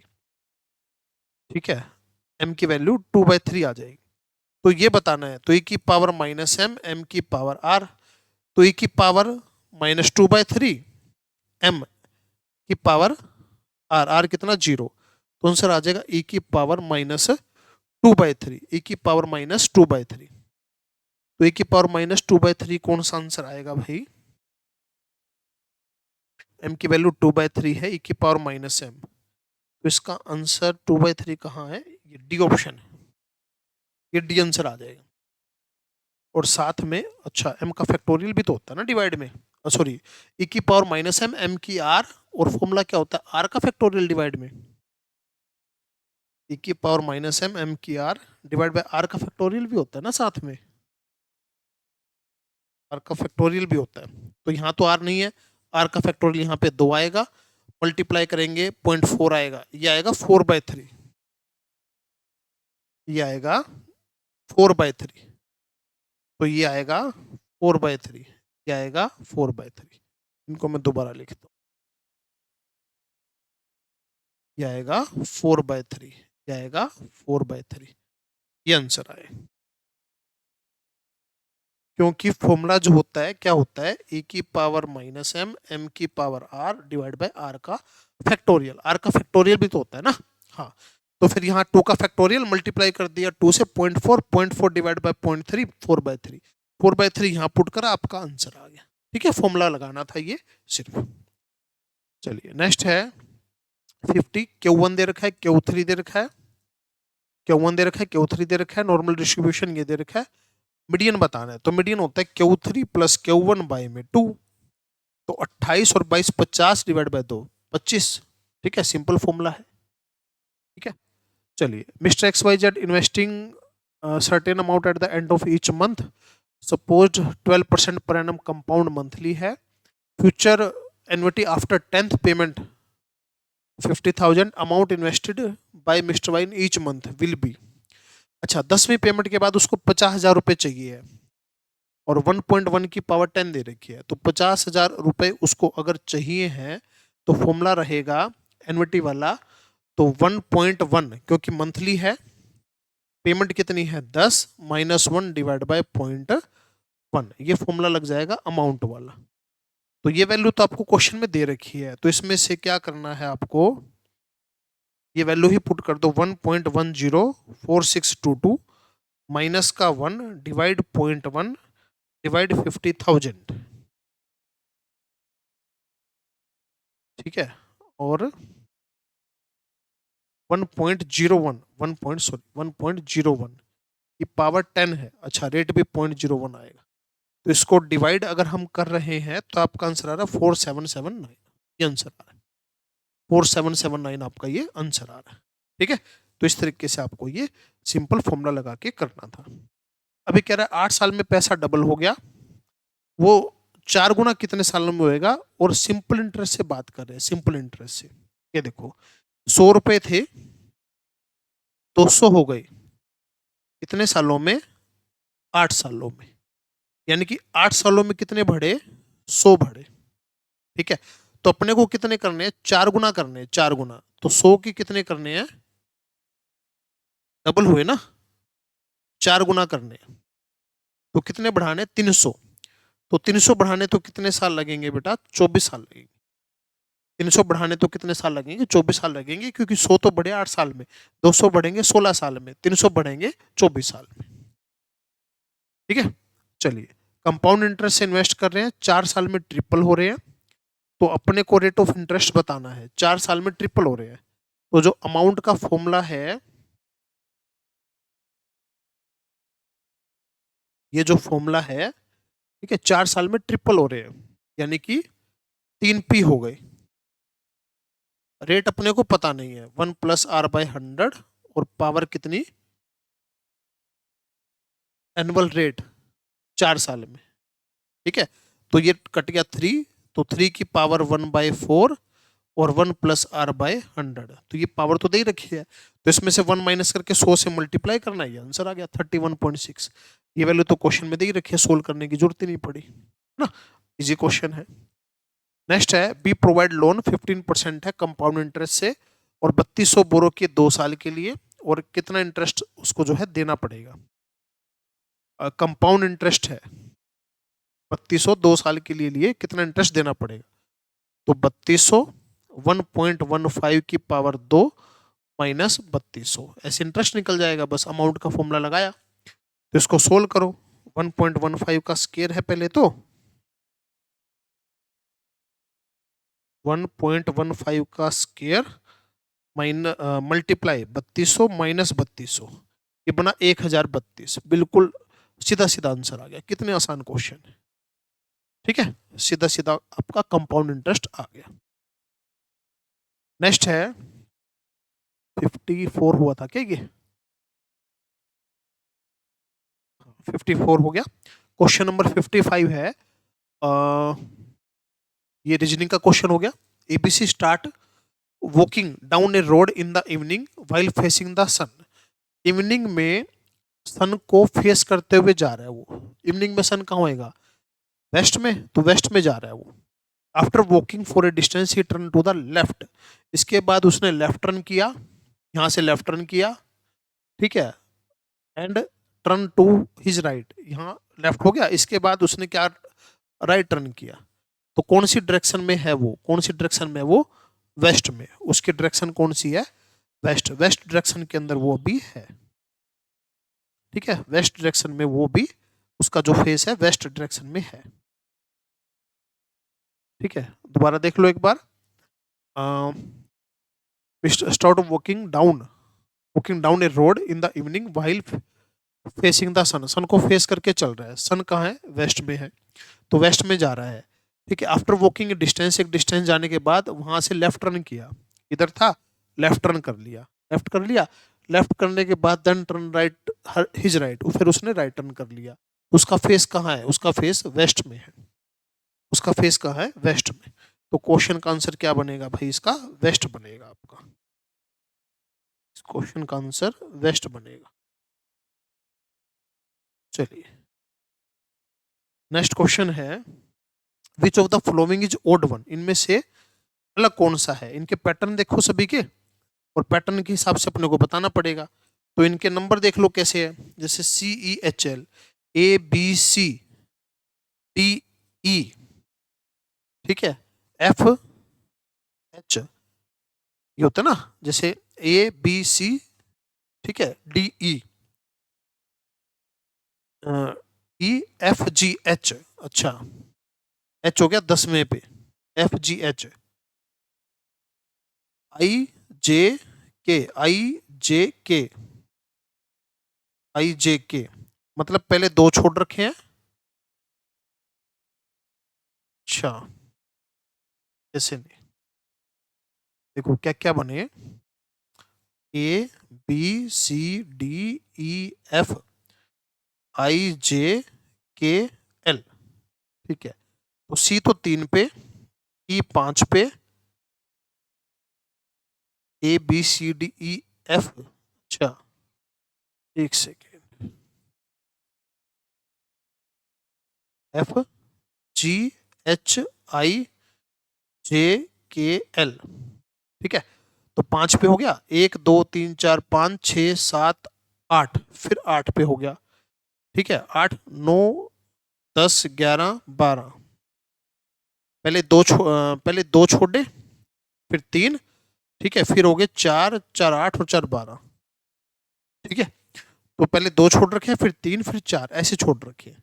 ठीक है, तो इसी तरीके से अपने को देखने कितना कितना इनके अंदर गैप है और कौन सा इनमें से अलग है। ठीक है, तो अब जैसे L M N O P Q R S T. ठीक है, अब सबसे पहले है के। ठीक है, के बाद एम, के के बाद एम। ठीक है, के बाद एम, एम के बाद फिर 2 छोड़ रखे हैं, फिर टी 3 छोड़ रखे हैं। ठीक है, ये भी अच्छा। ये देखो एन, एन के बाद पी 1 छोड़ रखा है, पी के बाद एस 2 छोड़ रखे हैं, एस के बाद टी यू वी, एस के बाद 3 छोटे होने चाहिए थे, 2 ही छोड़ रखे हैं, ये आंसर आ गया। ये अलग है, ये वाला अलग है, बाकी सारा सेम पैटर्न ही चलेगा। इसमें 3 छोटे होने चाहिए थे, इसमें 2 ही छोड़ रखे हैं, तो ये आंसर आ गया। नेक्स्ट क्वेश्चन है, इसमें बताना है ओड नंबर, बताना है कौन सा है। Find the odd number in the following series. अच्छा, अगला नंबर बताओ, अगला नंबर बताओ कौन सा नंबर है अगला। ठीक है, इसके अंदर आपको अगला नंबर बताना है कौन सा नंबर है। Find the odd number in the following series. अच्छा, आगे नंबर नहीं है, इन्हीं में से ओड बताना है। तो 7 11 13 15 19 23। ठीक है, 7 11, इनमें से ओड कौन सा है। 7 11 13 19 23, बाकी सारे प्राइम है, 15 प्राइम नंबर नहीं है, तो 15 आंसर आएगा भाई इसका। बाकी सारे तो प्राइम नंबर है, 15 प्राइम नंबर नहीं है, तो 15 आंसर आएगा इसका। नेक्स्ट है, a body is facing east. एक बॉडी बॉय, सॉरी, एक बॉय है, फेसिंग ईस्ट की साइड है, ईस्ट की साइड उसका फेस है। ठीक है, टर्निंग टू द राइट, वहां से राइट गया 20, ईस्ट की साइड फेस है, वहां से 20 गया। टर्निंग टू लेफ्ट, ये राइट ये लेफ्ट, लेफ्ट में कितना गया फिर 20, फिर राइट कितना 20, फिर राइट कितना 40, यहाँ है राइट कितना 40, ये 20 ये 20 ये 40। ठीक है, goes up to the right, यहाँ से राइट कितना 40, यहाँ से राइट कितना 40, और ये फेस था उसका, ये क्या था, फेस था उसका खाली, यहाँ से ऊपर 40।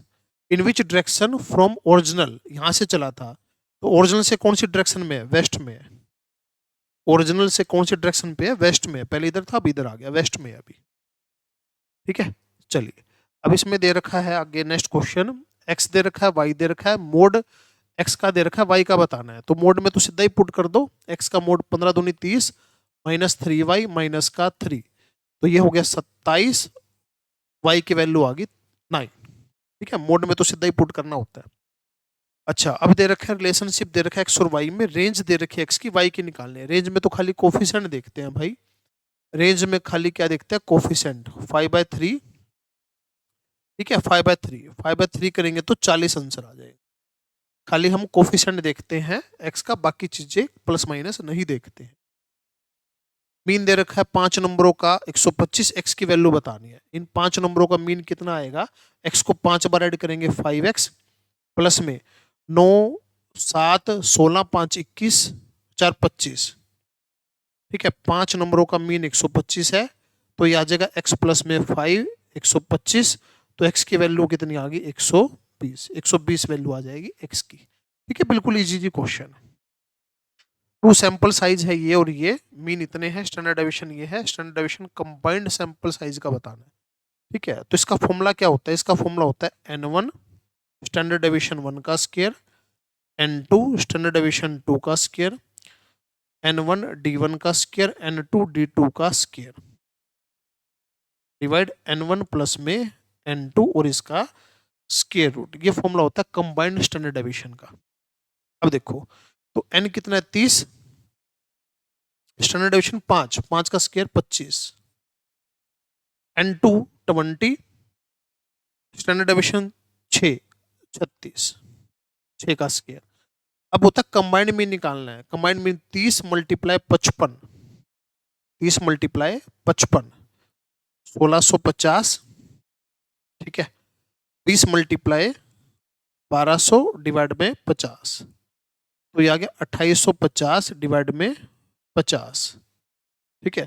तो 25 35 7 57 आ गया, 57 आ गया कंबाइंड। तो 57 में n1 तो कितना है 30, तो इसका डिफरेंस करना है पहले वाले मीन से, पहले वाले मीन से कितना हो गया 2, तो 2 का स्क्वायर 4 प्लस में कितना 20 और इसका डिफरेंस 3 है, 3 का स्क्वायर 9 डिवाइड बाय 30 और 20 50, 30 और 20 50, ये कितना हो गया 750, 720, 120, 180, ये हो गया। तो ये बना 300, 1470, 1470 और 300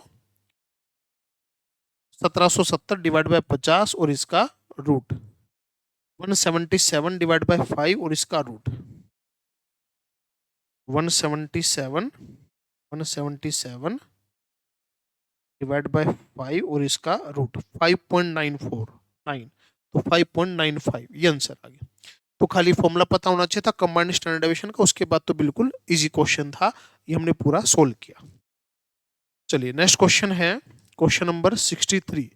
तो क्वेश्चन के अंदर क्या दे रखा है, इसमें alpha beta are the roots, alpha beta root है और इसके रूट बताने हैं। तो इसके अंदर बिल्कुल इजी मेथड कर सकते हैं।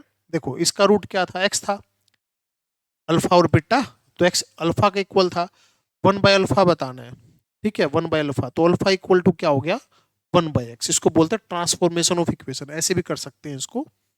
एक्स की जगह आपको 1 बाय एक्स रखना है, एक्स की जगह 1 बाय एक्स रखना है।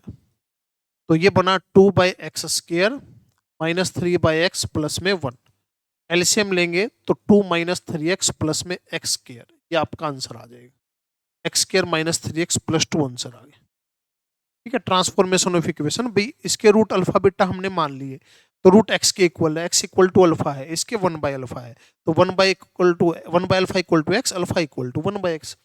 पहले अल्फा एक्स के इक्वल था, 1 बाय एक्स के इक्वल है, तो एक्स की जगह 1 बाय एक्स रख दिया।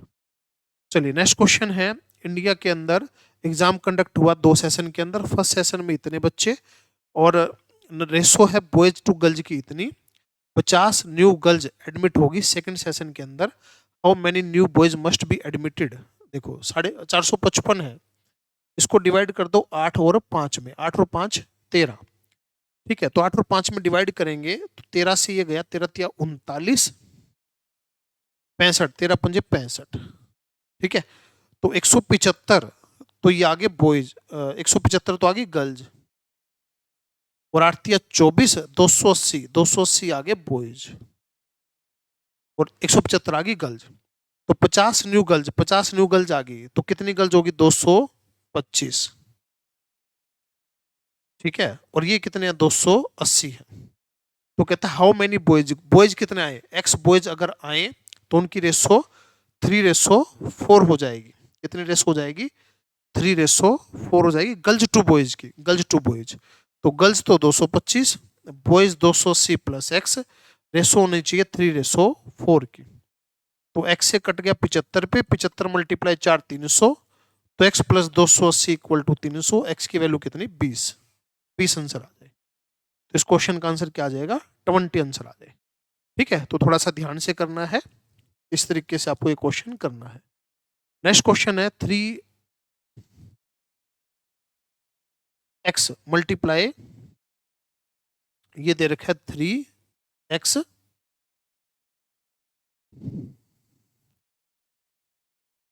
3x b की पावर 5 log x b 192, ये दे रखा है। तो अपने को x की वैल्यू बतानी है, ठीक है, x की वैल्यू बतानी है। तो ये जो 5 है ना, इसको तो ऊपर ले जाओ यहाँ पर, तो ये हो गया 3x b log x की 5 और b 192। तो यहाँ से ना ये सारा कट जाएगा, log का एक रिजल्ट होता है log वाले चैप्टर के अंदर, ये कट जाएगा, x की 5 आगे आ जाएगा, 3x की पावर 6 192। तो x की पावर जो 6 है, 3 उधर जाके कट हो गया, कितना बना 64। तो x की वैल्यू क्या आ गई 2। इसकी पावर 192, ये कितने पे कटा 64 पे, हाँ 64 पे तो कटा ना।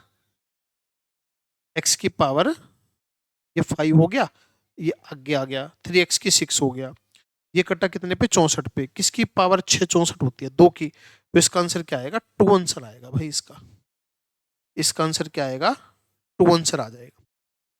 x की पावर 6, हाँ बिल्कुल 64 दिया 192 18, हाँ ठीक है, तो इसका 2 आंसर आएगा, x की वैल्यू 2 आ जाएगी। ये आपका आंसर बन गया। चलिए नेक्स्ट क्वेश्चन देखते हैं भाई।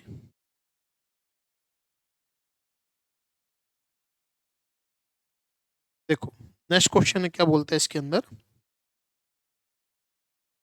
1 year ago ratio of age in year A और बी कितनी थी, और 4 साल अब के बाद 6:5 की होगी, और 10 साल के बाद कितनी होगी। देखो 1 year ago, तो हमने क्या कर लिया, 5 और 4 की रेशो है उनकी, एक साल पहले है, तो 5x और 4x मान लिया एक साल पहले।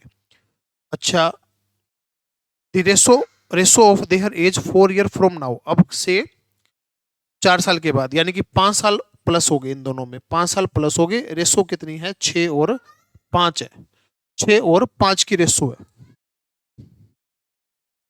6 और 5 की रेशो है इन दोनों की। तो आपको बताना what will be the after 10 year from now, 10 साल के बाद की रेशो बतानी है।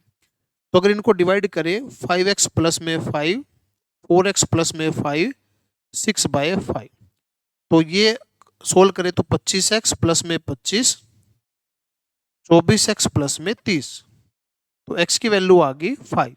x की वैल्यू अगर 5 आई, x की वैल्यू अगर 5 आई तो कितनी आ गई 25 और 20 आ गई, 25 और 20 आ गई एक साल पहले, एक साल पहले। अब के 10 साल बाद, यानी कि 11 11 प्लस कर दें, 36 और 31, 11 11 प्लस कर दिया, तो ए की एज पूछ रखी है, ए की एज कितनी आ गई 36 आ गई, ए की एज कितनी आ गई 36 आ गई। ठीक है भाई, तो इस तरीके से इस क्वेश्चन को करना था। अब इसके अंदर क्या है, डायरेक्ट आपका ए आंसर भी कर सकते, ये 1 आंसर भी कर सकते हो, और ए बी सी को कुछ भी आप 1 2 3 पुट कर सकते हो, फॉर्मूला लगाना है तो फॉर्मूला लगा सकते हो। ठीक है, फॉर्मूला लगा के भी x की पावर 0 बनेगा, 1 2 3 पुट करेंगे तो भी 0 बनेगा। ठीक है, तो 1 इसका आंसर बन जाएगा। चलो नेक्स्ट क्वेश्चन है कि फंक्शन दे रखा है, और फंक्शन कहता है कॉन्टिन्यूस है, कॉन्टिन्यूस है तो ऊपर वाले के हम बना लेते हैं फैक्टर, तो फैक्टर बनाएंगे तो ये नीचे कट जाएगा, और 5 पुट करेंगे तो 10 आंसर आ जाएगा, क्योंकि कॉन्टिन्यूस बोल रखा है इसमें। नेक्स्ट है, फंक्शन के अंदर पहले 1/x रखना है, यहाँ पर 1/x अगर हम रखें तो यहाँ से बन गया 1 + x, तो यहाँ की वैल्यू क्या आ गई 1 + x, ये दोबारा फंक्शन में रख दो, फंक्शन में दोबारा रखा यहाँ पर, और इसका एलसीएम अगर हमने लिया तो आपका ये वाला आंसर आ गया। ठीक है, फंक्शन के अंदर 1/x रखा, फिर दोबारा वही फंक्शन में रख दी। चलिए नेक्स्ट है, एक जिप्पी है और इसमें 2n टर्म है, sum of term occupy the odd place s1 और इवन पे s2, कॉमन रेशो अपने को बताना है। ठीक है, तो जो कौन सी है ओड टर्म मान लो ये बनेगी A R square, A R की 4, ये टर्म बनेगी, first term, third term, fifth term, और इवन टर्म पे बनेगी ए आर की 3, ए आर की 5, ये टर्म बनेगी। तो इनका रेशो बताना है, s1 और s2, इनका रेशो बताना है। तो ये बताओ इनका सम क्या आएगा, इनका सम आएगा ए आर स्केयर, इसकी पावर आधी टर्म इवन आधी ओड, ये बन जाएगा, और इसका फॉर्मूला ए आर और आर के स्केयर की पावर n-1 r-1, आर चाहिए, तो ये कितना है s1 और ये कितना है S2। इसको इससे डिवाइड अगर करते हैं तो R ही बचेगा, S2 डिवाइड बाय S1। इसको इससे डिवाइड करेंगे तो R ही बचेगा, तो S2 divide by S1। Direct answer आ गया। चलिए 71 नंबर क्वेश्चन है, फंक्शन एफ ऑफ जी बताना है। एफ ऑफ जी मतलब कि फंक्शन में x की जगह क्या रख दो, gx रख दो, यानी कि 2x प्लस 3 का स्क्वायर प्लस में 3, 2x प्लस 3 माइनस का 1, तो 4x स्क्वायर प्लस का 9 प्लस का 12x प्लस का 6x प्लस का 9 माइनस का 1, तो 4x स्क्वायर प्लस का 18 और प्लस का 17, ये आंसर आ गया। तो f के अंदर gx रखना था, खाली f ऑफ g आ गया था। चलिए नेक्स्ट क्वेश्चन है, according to the dash if a sample of fairly large size drawn from the population under discussion at random, तो उसको क्या बोलेंगे, उस चीज को हम क्या बोलेंगे, उस चीज को हम बोलेंगे law of statistical regularity. Average the sample would possess the characteristics of population. तो थ्योरेटिकल क्वेश्चन है, आपको ध्यान रखना है, ये आंसर आ जाएगा। नेक्स्ट क्वेश्चन है, frequency start rather low value which is maximum value somewhere near the central part. तो ये बेल शेप के अंदर होता है, जो बेल शेप होती है ना भाई, लोअर से स्टार्ट होगा मिड वैल्यू पे आ जाएगा, ठीक है, तो बेल शेप के बारे में जिक्र कर रहा है, सेंट्रल वैल्यू पे हाईएस्ट होगा, ठीक है, इस तरीके से। तो stratified sampling when the strata variance differ significantly, ये बोल रखा है। तो ये जो अगर आप थ्योरेटिकल के अंदर इसको पढ़ोगे तो उसके अंदर ये बनेगा sample size proportional to the sample ST, B answer आएगा इसका, ठीक है। तो ये थ्योरी के अंदर दे रखा होगा, sample size is proportional to sample ST, standard deviation, ठीक है। चलिए नेक्स्ट है, Fisher ideal price index is defined as the, इनका क्या होता है, इनका ज्योमेट्रिक मीन होता है, इन दोनों का फिशर इंडेक्स जो होता है ज्योमेट्रिक मीन होता है।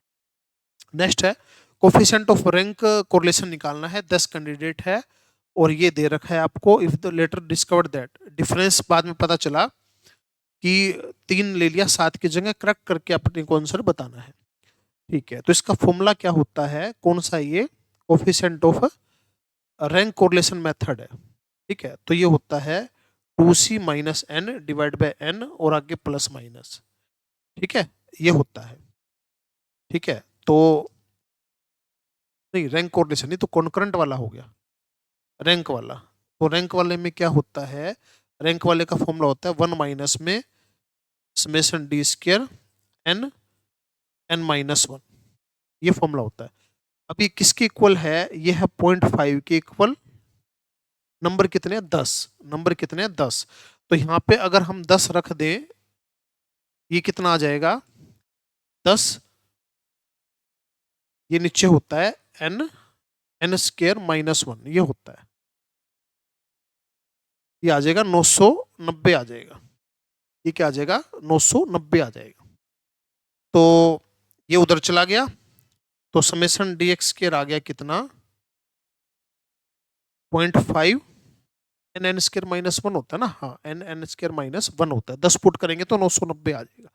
तो ये वाला उधर चला गया, ये इधर आ गया, 0.5 मल्टीप्लाई में 990 और डिवाइड में 6, ये वाला आ गया, ठीक है। तो ये जो चीज आ गई कितनी आ गई,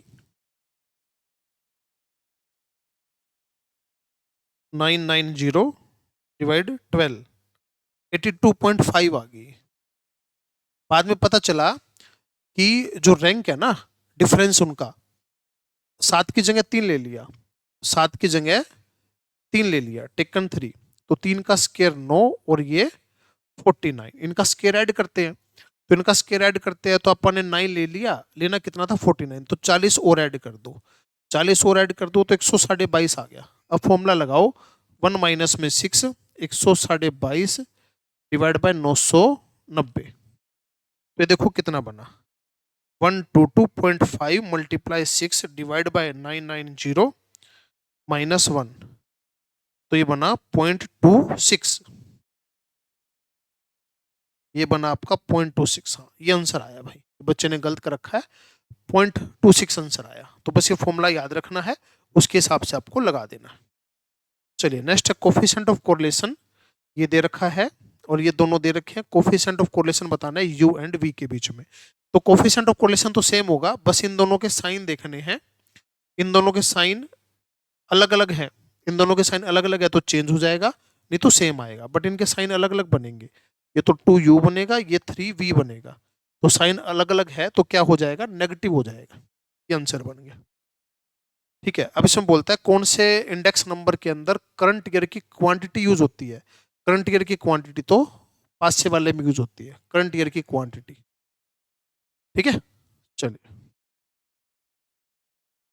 अगला है, ये बोलता है इन्वेस्टर है परचेज किया है 3 ईयर के बॉन्ड को 907 रुपए में और 10% का नॉमिनल इंटरेस्ट रेट है, व्हाट इज द, अच्छा तो ये 1000 रुपए का, अच्छा ठीक है, ये उल्टा क्वेश्चन पूछ रखा है, मॉड्यूल के अंदर क्वेश्चन है जिसका ये आंसर आता है, बॉन्ड की वैल्यू दे रखी होते 1000 रुपए, तो उल्टा क्वेश्चन है। एक ही क्वेश्चन है बॉन्ड का मॉड्यूल के अंदर, और उस क्वेश्चन के अंदर 1000 रुपए बॉन्ड की वैल्यू है, 10% का इंटरेस्ट रेट है, 14% में बताना है, ये आंसर आता है। तो उसका उल्टा क्वेश्चन पूछ ले, 1000 रुपए डायरेक्ट सबको याद मिलेगा, मॉड्यूल के अंदर एक ही क्वेश्चन है। उसके बाद सिंकिंग फंड है 20 साल के बाद में 8 लाख रुपए, और एक सिंकिंग फंड रिप्लेसमेंट के लिए कन्वर्ट करा है 20 साल के लिए, 20 साल के बाद में मशीन हो जाएगी 10 लाख रुपए की। तो how much provision need to made profit each year provided by the sinking fund, scrap value कितनी है 2 लाख रुपए की। अच्छा तो 8 लाख रुपए इकट्ठे करने उसको, scrap value of the machine eight the and 2 lakh है। अच्छा 20 साल के बाद न्यू मशीन तो कितनी आएगी 10 लाख की, 2 लाख स्क्रैप वैल्यू, 8 लाख रुपए इकट्ठे करेंगे। ठीक है, तो 8 लाख रुपए अपने को सिंकिंग फंड बनाना है, रेट कितना है 7% है, तो इसके अंदर जो फॉर्मूला लगाते हैं ना सिंकिंग फंड वाले का, 8 लाख आर रेट, रेट कितना है 7%, पावर कितनी 20 -1 डिवाइड बाय 0.7 होता है 0.07, तो इसकी वैल्यू तो दे रखा है, तो माइनस में 1 करो, डिवाइड में 0.07 करो, मल्टीप्लाई में 8000 कर दो, डायरेक्ट आंसर बन जाएगा। तो ये कितना 3.8697 माइनस का 1 डिवाइड 0.07 डिवाइड 8 लाख, ये बन रहा है 19,514 रुपए, 19,514 रुपए, ये आंसर आ गया। तो बिल्कुल आसान सा क्वेश्चन है, फॉर्मूला लगाना था किसका, फ्यूचर वैल्यू का। और इसके अंदर आपको बताना है क्या, कंपाउंड एनुअल ग्रोथ रेट बताना है। तो एक ये देखते हैं, एक लास्ट वाला देखते हैं, बीच में साल है 1 2 3 4, तो 200 100 साल कितने हो गए 4, रेट बताना है, तो 2 की power 1/4 1 plus r by 100, question में दे नहीं रखा 2 की 1/4, 1/4 में तो कोई दिक्कत नहीं है, एक बार रूट कर दो दोबारा फिर रूट कर दो, एक बार रूट कर दो दोबारा फिर रूट कर दो, तो ये आ गया 1.1892 -1 मल्टीप्लाई 100। ठीक है, तो ये आ गया 18.92% आ गया। ठीक है, ये भी बच्चे ने गलत कर रखा है। तो एक लास्ट वाला लेते हैं, एक फर्स्ट वाला, टाइम देख लेते हैं। इसकी वैल्यू निकालने में कोई दिक्कत नहीं, एक बार रूट कर दिया दोबारा फिर रूट कर दिया, 2 बार रूट कर दिया इसके अंदर। ठीक है, चलिए नेक्स्ट क्वेश्चन है, 8 पर्सन है PQRS, ठीक है, sitting around a circular table है, सर्कुलर टेबल के साथ बैठ रहे हैं, फेसिंग सेंटर है, 2 पर्सन है Q और W के बीच में। लीजिए Q और 8 पर्सन है, कितने 4 और 4 8 है, तो कैसे बैठेंगे 1 2 3 4 5 6 7 8 ऐसे बैठेंगे। तो P Q और W के बीच में 2 पर्सन है, मान लो Q इधर W इधर, इन दोनों के बीच में 2 पर्सन है, P इमीडिएट लेफ्ट है W के, देखो ये यहाँ बैठा है, ये राइट ये लेफ्ट, तो लेफ्ट है किसके, ये रहा P लेफ्ट है W के, 3 पर्सन है S और T के बीच में, S और T के बीच में 3 पर्सन है, R जो है लेफ्ट है T के, T नहीं पता R नहीं पता अभी। ठीक है, U नॉट नेबर है P का नेबर नहीं है, 1 person seat between P and Q के बीच में 1 पर्सन है, तो कौन सी स्टेटमेंट करेक्ट है, दोबारा देख लो। अभी कहता है 8 पर्सन है, सर्कुलर टेबल में है, Q और W के बीच में 2 पर्सन है, P जो है W के लेफ्ट में है, 3 पर्सन है S और T के बीच में बैठे हैं, S और T के बीच में 3 बैठे हैं। ठीक है, तो यहाँ तो 3 नहीं है, S इधर होगा T उधर हो सकता है। ठीक है, अभी इसका कंफर्म नहीं है, S इधर है तो T इधर हो सकता है, S इधर है तो T इधर हो सकता है। ठीक है, R जो है टी के लेफ्ट में है। अच्छा, आर जो है टी के लेफ्ट में है। एक काम करते हैं, लेफ्ट तो ये हो गया, आर इधर मानते हैं, टी इधर मानते हैं, टी और एस के बीच में 3% है, ये बन गया। अब आगे देखो, यू जो है पी का नेबर नहीं है, यू जो है, अच्छा, you is not neighbour of P, रहे तो यू और पी ही है, ये तो गड़बड़ हो जाएगी फिर, ये तो गड़बड़ हो जाएगी फिर। अच्छा, जो आर था वो इमीडिएट लेफ्ट था टी के, तो फिर एक काम करना पड़ेगा, एक काम करना पड़ेगा,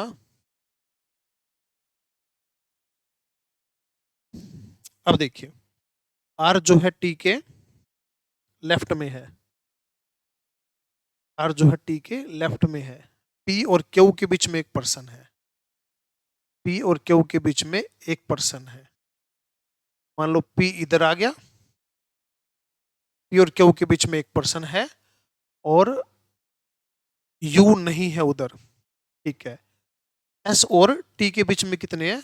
3, एस और टी के बीच में 3 है, ऐसे मान लेते हैं। अच्छा, एक चीज और बोल रखी थी, आर जो है टी के लेफ्ट में है। अच्छा, आर जो है टी के लेफ्ट में है, और पी और टी के बारे में, अच्छा ये भी गड़बड़ होगी भाई,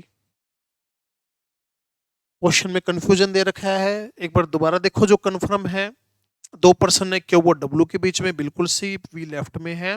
3% है एस और टी के बीच में, एस और टी के बीच में 3% है, तो टी इधर हो सकता है, तो एस इधर, ठीक है। अगर टी इधर है, अच्छा टी के लेफ्ट में होना चाहिए, तो एस ऊपर हो सकता है, टी नीचे हो सकता है, ठीक है। तो पी और पी यहां पर आएगा, फिर पी यहां पर आएगा, पी और क्यू के बीच में है, तो एस यहां आएगा, टी इधर आएगा, ठीक है। अच्छा, टी के इमीडिएट लेफ्ट में कौन है? आर। अब बचा कौन? यू, यू नेबर नहीं है पी का, फिर यू तो इसके साथ आ ही रहा है, पी के साथ, पी के साथ तो आ ही रहा है, ठीक है। पी और क्यू के बीच में एक पर्सन था, पी और क्यू के बीच में एक पर्सन था।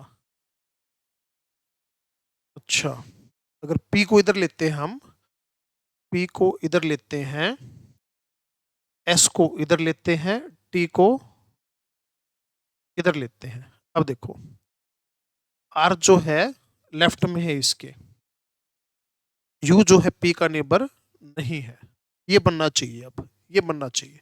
हाँ, दोबारा देख लो, हाँ अब सही बनेगा सारा, अब सही बनेगा, तो आंसर देखो क्या आना चाहिए इसका, क्यू जो है यू के राइट में है, पी और एस के बीच में कोई पर्सन नहीं है, एस यू के बीच में, एस और यू के बीच में 1% सिट बिटवीन एस और यू, एस और यू के भी तो बीच में एक बंदा है। 3% क्यू और आर, क्यू और आर के बीच में 3%, ये भी गलत है। पी और एस के बीच में 1% नहीं है, 1% एस और यू के बीच में एक पर्सन है, और क्यू जो है इमीडिएट राइट है, इमीडिएट राइट ना, ये गलत है भाई, ये वाला सही आएगा, ये वाला सही आएगा, सी वाला। 1% है एस और यू के बीच में। हाँ, एक बार दोबारा चेक कर लो फटाफट से, देखो 2% है क्यू और डब्ल्यू के बीच में, पी जो है लेफ्ट में है किसके? डब्ल्यू के, ठीक है।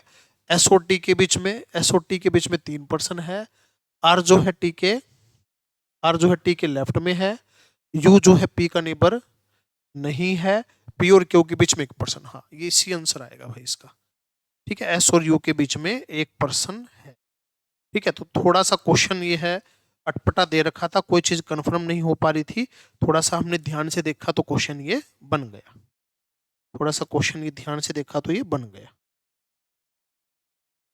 ठीक है। चलिए फटाफट नेक्स्ट क्वेश्चन देखते हैं भाई।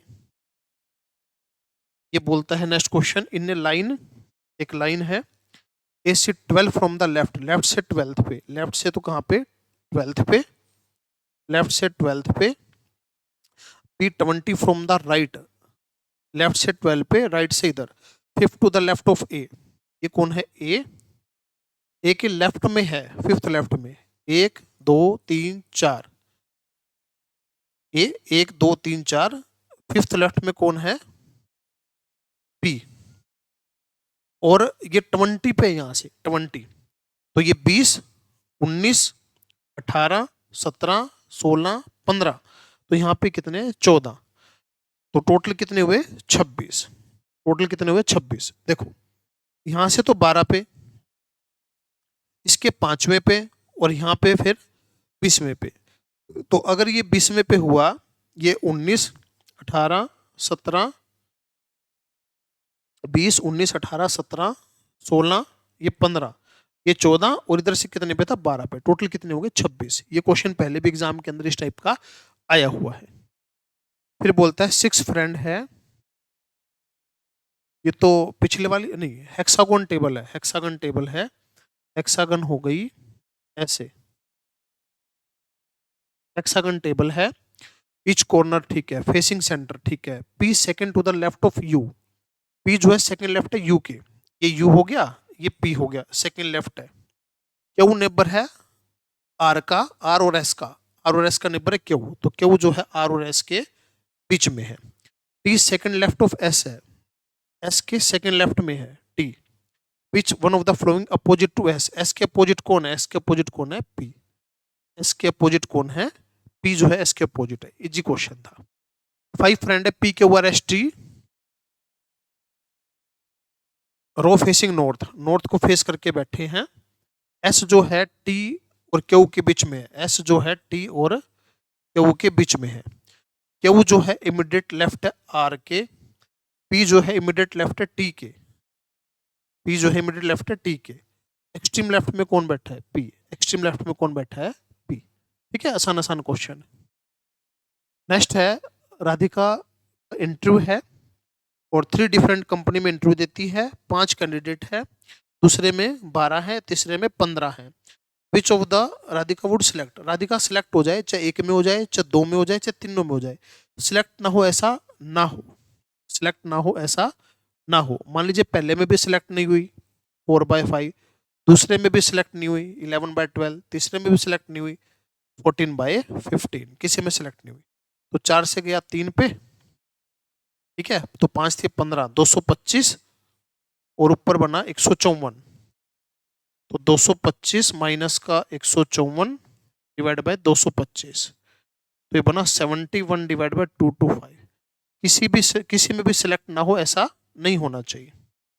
ठीक है, चलिए नेक्स्ट क्वेश्चन है, 3 डिजिट का नंबर है और डिवाइड होना चाहिए 3 से, 1 3 5 से बनाना है, 1 3 5 से नंबर बनाना है, कितने नंबर बनेंगे, डिवाइड होना चाहिए किससे, विदाउट रिपीटेशन, 3 से डिवाइड होना चाहिए, 3 डिजिट का नंबर।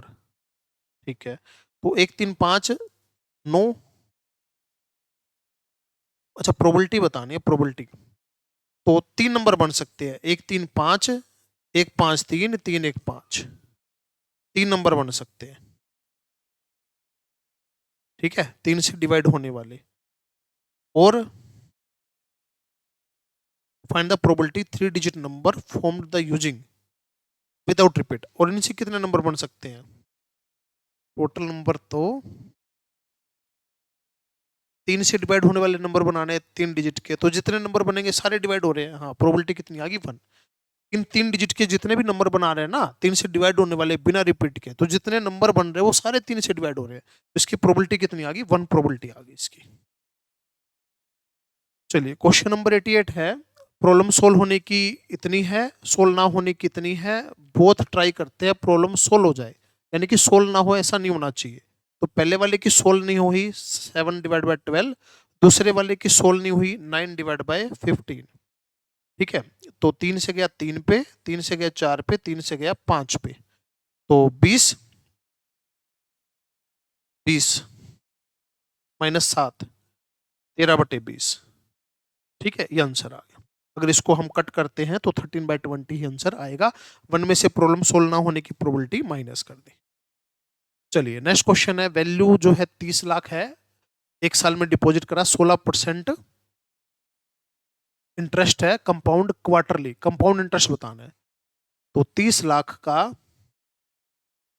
16% है, तो 4% हो गया, और कितने क्वार्टर हो गए 4, माइनस का 30 लाख कर देना है, तो सिंपल कंपाउंड इंटरेस्ट निकालना है, तो फटाफट फॉर्मूला लगाएंगे, 1.04 मल्टीप्लाई, इसकी पावर करनी है कितनी, 4, ठीक है, मल्टीप्लाई में करना है 30 लाख, ये आ जाएगा 5,09,576, ये कंपाउंड इंटरेस्ट आ गया सिंपल फॉर्मूला लगा के। ठीक है, नेक्स्ट है 80,000 रुपये 3 साल के अंदर कितने हो जाएंगे 8% के रेट से। 80,000 8% के रेट से कितने हो जाएंगे 3 साल में कंपाउंड एनुअली। ये भी बहुत आसान क्वेश्चन है, सिंपल इंटरेस्ट कंपाउंड इंटरेस्ट के तो बहुत आसान क्वेश्चन पूछ रखे हैं भाई। 1,07,776 रुपये 96 पैसे। ठीक है, बिल्कुल करेक्ट आंसर जो है आपका बना है।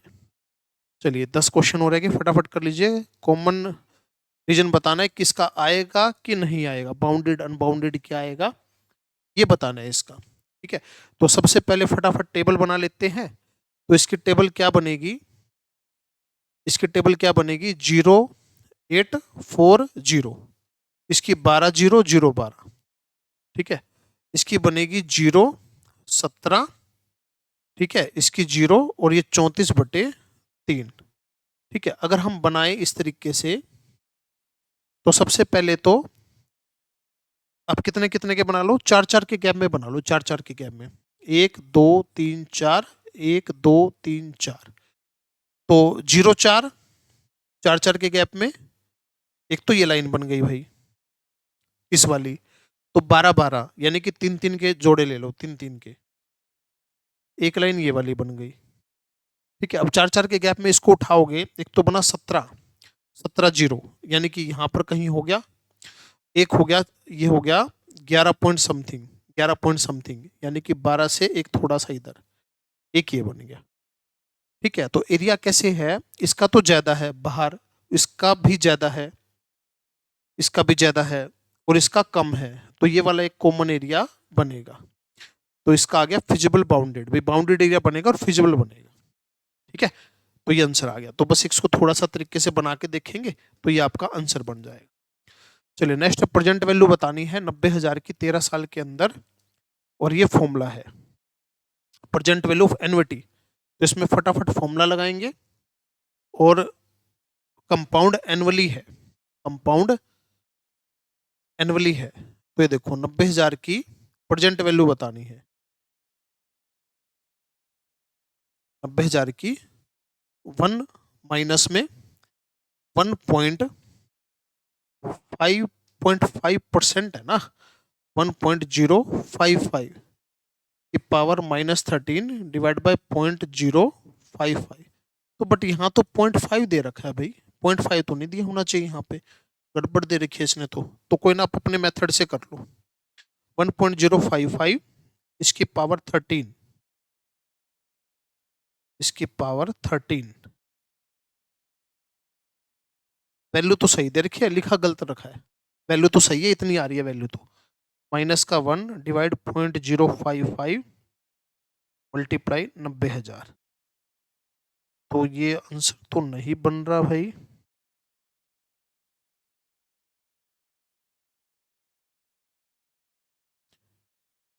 तो 90,000 दोबारा देखो एक बार, 1 माइनस में 2.0058 डिवाइड 0.055 मल्टीप्लाई 90,000। गड़बड़ दे रखिए, प्रेजेंट वैल्यू ऑफ एन्युटी और 13 ईयर, कंपाउंड एनुअली, और ये दे दिया आपका, ये तो आंसर में गड़बड़ आ रही है भाई कुछ। प्रेजेंट वैल्यू ऑफ एन्युटी 90,000, अच्छा दोबारा चेक कर लो एक बार। अच्छा ये तो पावर 13 है ना, -13 करनी है पावर, सही है सही है, पावर -13 करनी है। 1 डिवाइड 1 सेकेंड,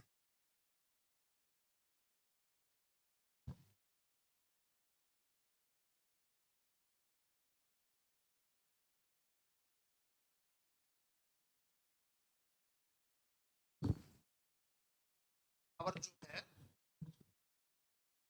पावर क्या करनी थी इसके अंदर आपको, माइनस करनी है, यानी कि इसको डिवाइड कर देंगे। 2.0058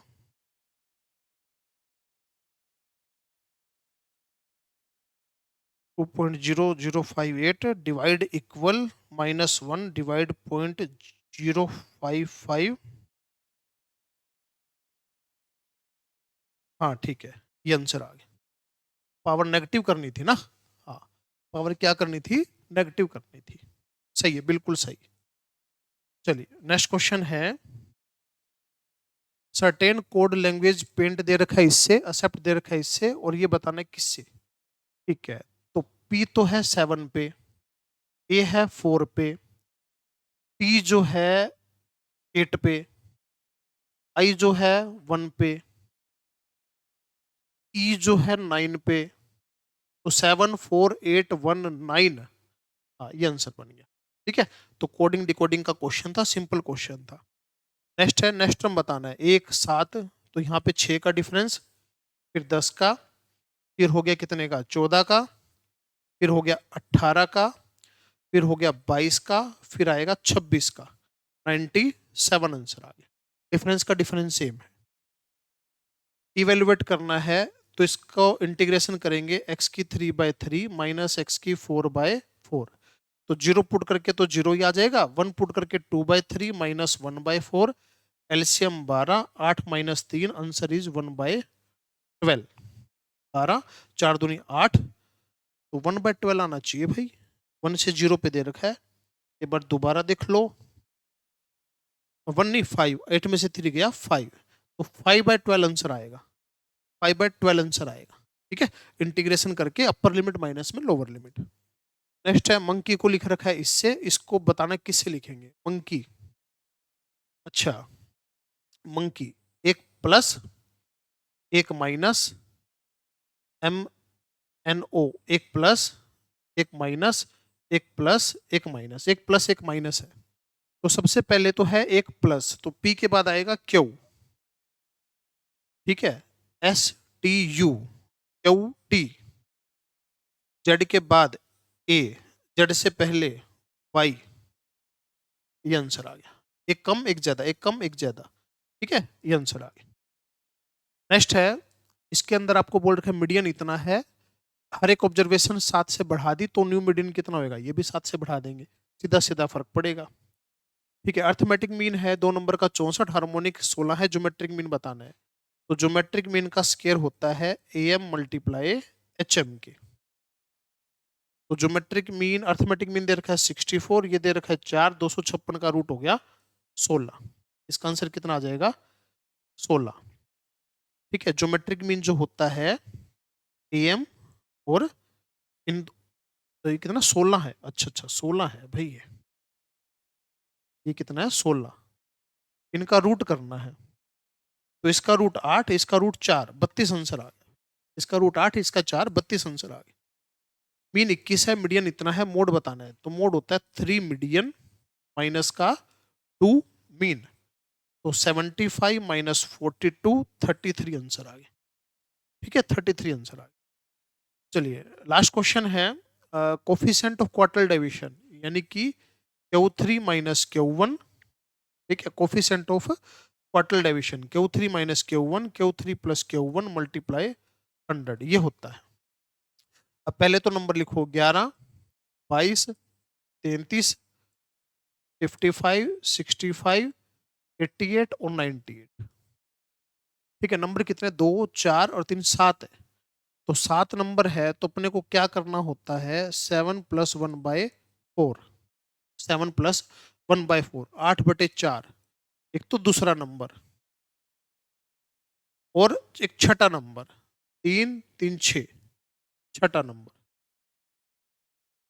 तो ये Q3 और ये Q1, 66, 110, ये 100, तो 66, ये कितना बना, 0, 11 से गया 6 पे, 60 आंसर आ गया, 60 आंसर आ गया, ये फॉर्मूला लगा दिया। ठीक है, और कोफिशिएंट ऑफ क्वार्टल डिवीजन बताना है, हाँ 60 आंसर आ गया भाई, 66, 110, तो 0 से 0 गया, 11 से 6, 60 आंसर आ गया। तो ये जो था आपका पेपर पूरे का पूरा सोल्व हो गया, सारे का सारा हमने अच्छे से करा पूरा, तो इसी तरीके से आगे भी करते जाएंगे। तो सारा अच्छे से देखिए, आंसर मैच कर लीजिए, और कोई भी डाउट वगैरह है तो आप पूछ सकते हैं ऐप से। जो ये है यूट्यूब चैनल है, इससे आप जुड़े रहिए। ऐप है वो भी इंस्टॉल कर सकते हैं, और जो भी बच्चे पहली बार जो है सीए फाउंडेशन की तैयारी कर रहे हैं तो सारे के सारे पीवाई क्यू इसके अंदर देख सकते हैं। थैंक यू स्टूडेंट्स, मिलते हैं नेक्स्ट वीडियो के अंदर।